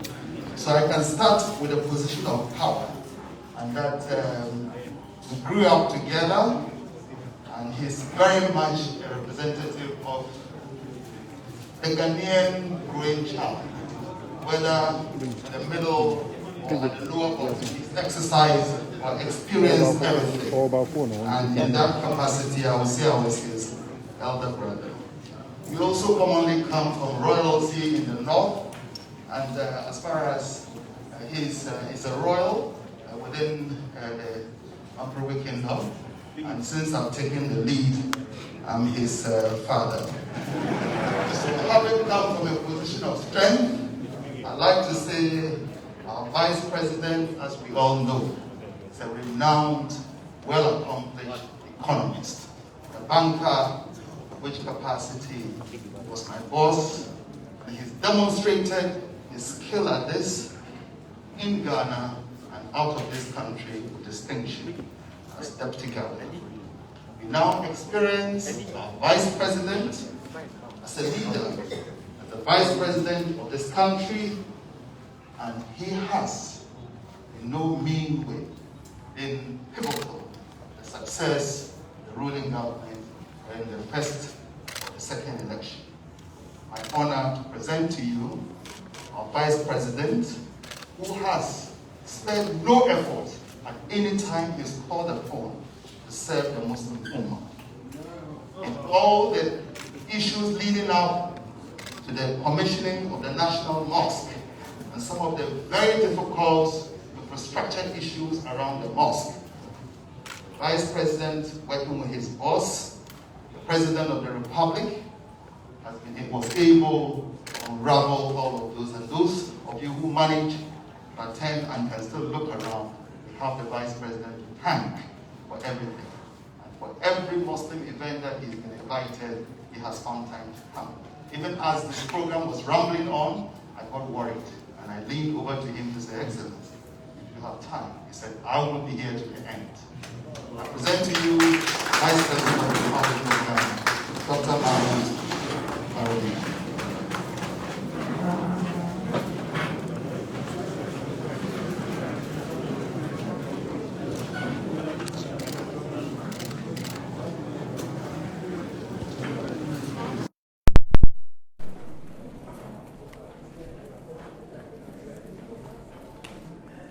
Thank you very much, my father, now Chairman, Alhassan and Danny. Honorable Haruna Idrisu, Minority Leader, MP for Tamale South. His Eminence, the National Chief Imam, Sheikh Dr. Osman Nuhu Sharbatu, our distinguished national leaders of various faiths, the Sunnah, Tijaniya, Shia, Ahmadiyya, the head of the Ghana Muslim Mission, Excellency, the Ambassador of Saudi Arabia to Ghana, Excellency, Ambassador of the State of Qatar to Ghana, Excellency the Ambassador of Libya to Ghana, Honorable Ministers, Honorable Members of Parliament, our Minority Chief Whip, MP for Asawasi, and Acting Chairman of the Muslim Caucus in Parliament, Mubarak Mohammed Muntaka, the Coordinator of the Zongo Development Fund, Honorable Abdallah Banda, our Chief, the President of the Council of Zongo Chiefs and our Imams, Chair of the Baraka Policy Institute, Salem Kalmoni, the co-chairs of the Planning Committee, national delegates, brothers and sisters, ladies and gentlemen, permit me to greet you with the Islamic fraternal and well-wishing greeting of peace. Assalamu alaikum wa rahmatullahi ta'ala wa barakatuh. Now, Chairman, I'm very pleased to join you this afternoon for the opening of such an important conference, which seeks to galvanize the Muslim Ummah and inspire our leaders to action. This conference has brought Muslim leaders and technocrats from across the country to firm up the establishment of an annual Muslim conference to tackle critical issues of education, health, and finance, which affect the Muslim Ummah in Ghana. Indeed, it has been suggested that if the Muslim community in Ghana focuses on its challenges and work in concerted and purposeful manner, it would be able to surmount most of the problems confronting the Ummah today. Now, Chairman, as human beings, we are created from one source. Our general needs are the same. Our instinct for freedom of expression, freedom of association, religious freedom, and our quest for life's essentials, such as education, health, and security, are the same. In that regard, we must wish for our fellow human beings, irrespective of faith, race, tribe, or gender, the best that we wish for ourselves. The Quran captures the significance of excellence in conduct towards each other over the significance of human supremacy over fellow human beings when Allah states, and I quote, in Quran 49 verse 13, O humankind, we have created you of a male and a female, and fashioned you into nations and tribes, that you may know each other. Surely the most honorable of you with God is the best in conduct. Indeed, God is all-knowing, all-aware. Expatiating on the verse I have quoted, a renowned Islamic scholar and academic, Abdul Rashid Omar, draws attention to the fact that the idea of knowing each other in the verse means embracing the other as an extension of yourself. With this, Rashid Omar contends that the Quranic concept of knowing each other is a higher vision that goes beyond a mere tolerance paradigm, which does not necessarily create mutual understanding and respect. Rather, the verse entreats Muslims to embrace others who are not Muslims themselves in terms of every good that a human being desires, which ultimately is to live a dignified life. In this regard, another Islamic scholar, Asma Saruddin, observes that the Muslim history indicates that earlier Muslims understood the Quranic injunctions on pluralism, and that the earlier Muslims heeded to the call to show understanding to people who professed other religions besides Islam. Particularly, our Islamic history is replete with many narratives that suggest that earlier Muslims lived peacefully with other Abrahamic faiths such as Christianity and Judaism.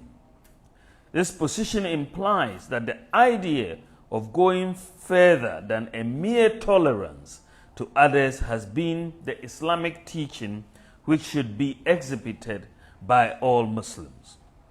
From the Islamic perspective, therefore, righteousness is the ability to apply the fairness demanded by Allah in all our dealings with other human beings and to extend goodness to humanity.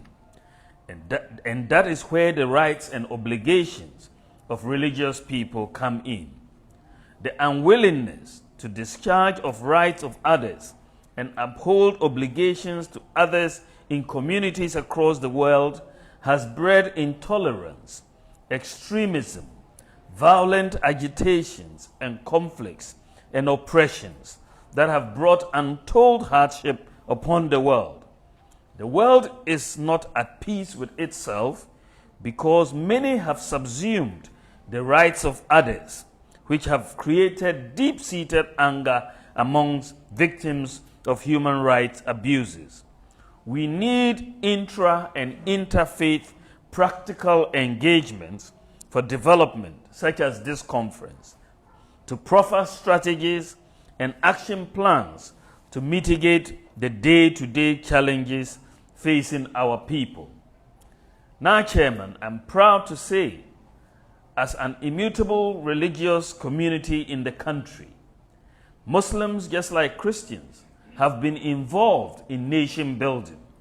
By 1932, Muslims in the Gold Coast were alive to their responsibilities and had formed the Gold Coast Muslim Association, which was established as a welfare and social association. The Gold Coast Muslim Association got involved in politics by the early 1950s and became the Muslim Association Party in 1954. The Muslim Association Party subsequently joined forces with the Northern People's Party and the National Liberation Movement to form the United Party, amongst other parties. Indeed, Muslims in Ghana have always risen to the occasion and joined forces with their compatriots from other religions to contribute to the development of Ghana. Now, Chairman, Ghana is one of the luckiest countries in the world, where we can say we are a model of religious tolerance in the world. Muslims and Christians have been living together in peace. Our national chief imam has become an icon of peace, not only for Muslims, but for the entire nation, and he is noted in the world. However, despite the very good relationship that exists between Muslims and non-Muslims in Ghana, there is the need to deepen the peaceful coexistence amongst the diverse religious faithful in the country. Relationships that engender peace must be grown from strength to strength. For any lapse in such relationships can be exploited by the belligerent individuals and groups to destroy the hard-won cordial relationships established through decades of efforts towards peaceful coexistence among various religions in the country. Now, Chairman, the conference theme, the Muslim education in Ghana at a crossroads, the need for concerted action, could not have been chosen at a better and demanding time. A time when education, especially in the area of science, technology, engineering, and mathematics, STEM, has become indispensable, an indispensable tool for rapid sustainable development for all humanity. The time has come when you either pitch your educational objectives on STEM or you perish. We cannot afford not to prioritize education as the most important pillar for our socio-economic development as a community and as a nation. Now, Chairman, our eminent leaders present, I'm very much convinced that education is the only realistic way to alleviate poverty and engender prosperity in our inner cities and all communities, which are at the peripheries of our development as a nation state. Education ensures social mobility, tackles social exclusion and the development, and overcomes self-marginalization. Indeed, several studies have established a strong link between education and social mobility. I believe that with the right educational policy and support for uninterrupted schooling, a child from any background should not only be able to succeed in life, but to also contribute meaningfully to nation building. This is where the free senior high school policy of the government of President Nana Addo Dankwa Akufo-Addo draws its relevance. The free SHS policy is designed to address exclusion and also ensure uninterrupted schooling for every Ghanaian child, irrespective of the child's background, from kindergarten to senior high school. This means that every Ghanaian child has the opportunity to attain at least a secondary education as a starter in life. It is indeed refreshing and encouraging to note that Zongo and inner cities and other excluded communities have been the biggest beneficiaries of free SHS, with the number of young people, especially young girls, in school. Now, Chairman, ladies and gentlemen, a research conducted by the Baraka Policy Institute, a policy think tank in education and well-being, reveals that many qualified students, especially from less endowed communities, and many of our communities, are not able to get admissions into competitive courses such as medicine, engineering, and other science-based programs due to limited spaces in our public universities. We need to unravel and tackle all factors that hinder our progress in education so as to enable us improve ourselves, our families, our communities, and to contribute meaningfully to the development of our country.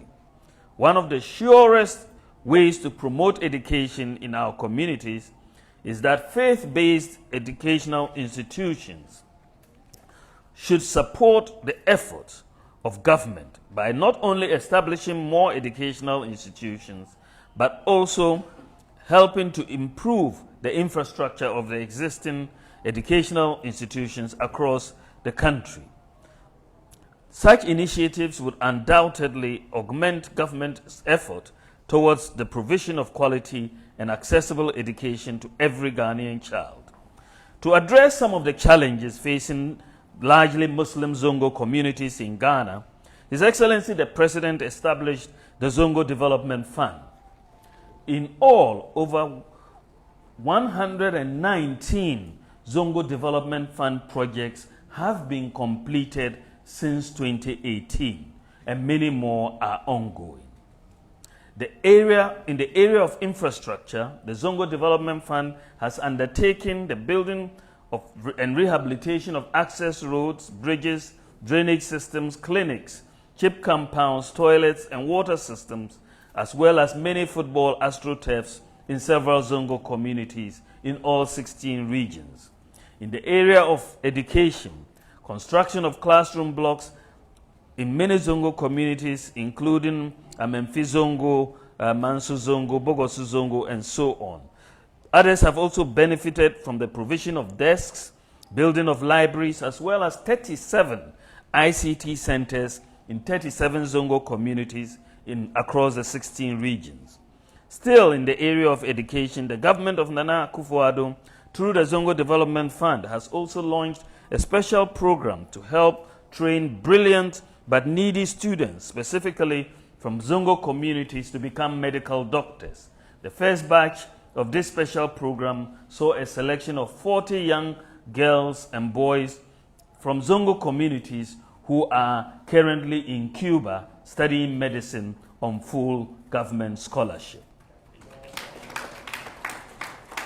Furthermore, government is committed to building 16 model senior high schools in Zongo communities in all our 16 regions to enhance access to education.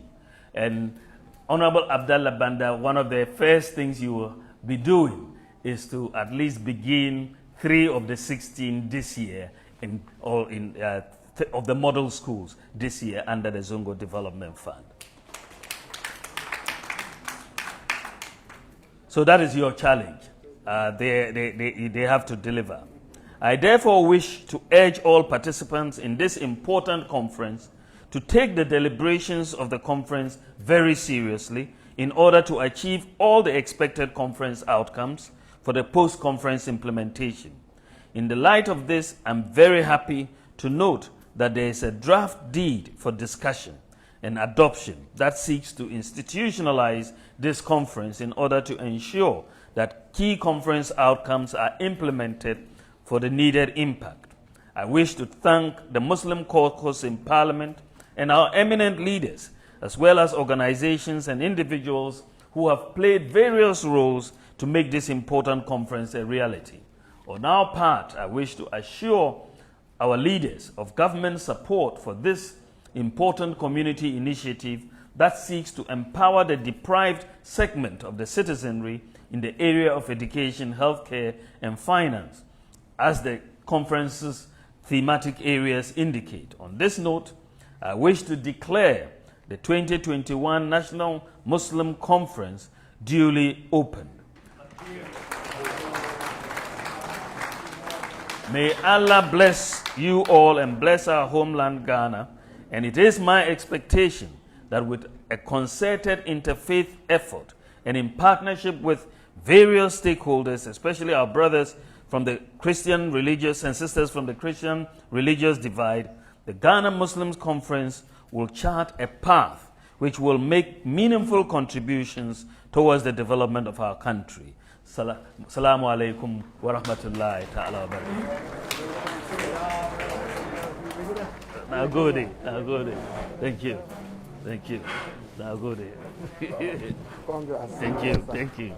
Now go there. Thank you very much. Alhamdulillah, we are very thankful, we are honored.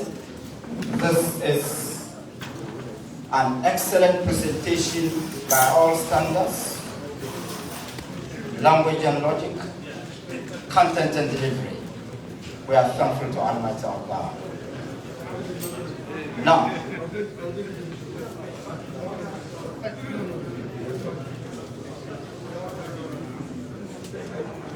right.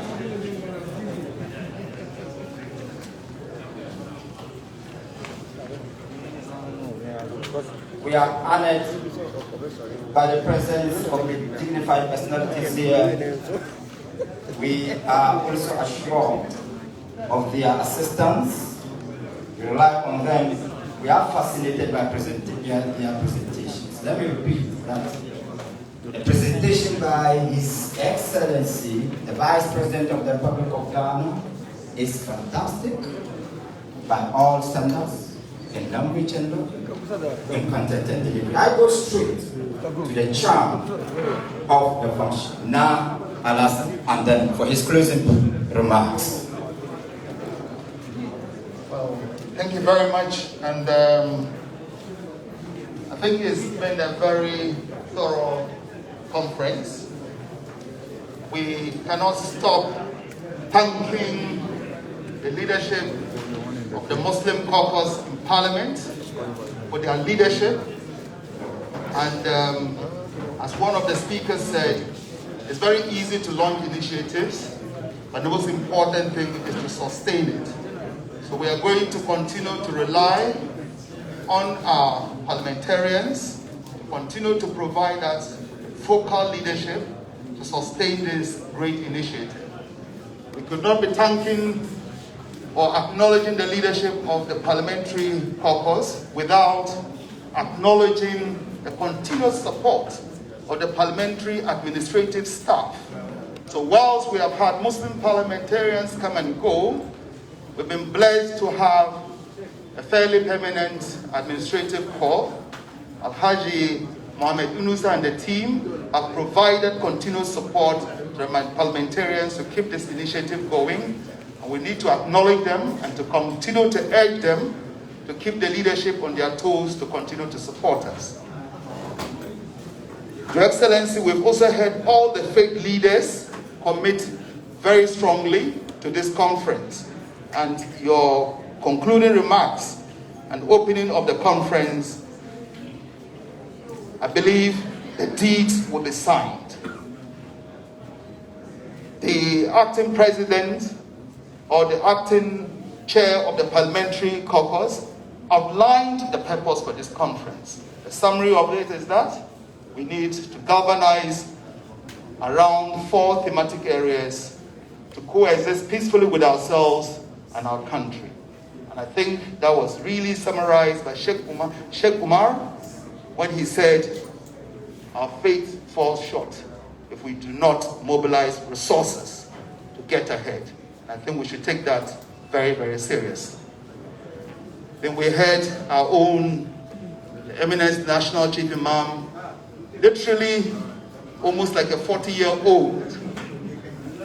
Almost like a 40-year-old. I sat nearest to him and I can tell you the energy I felt. Present in a manner we've never held before.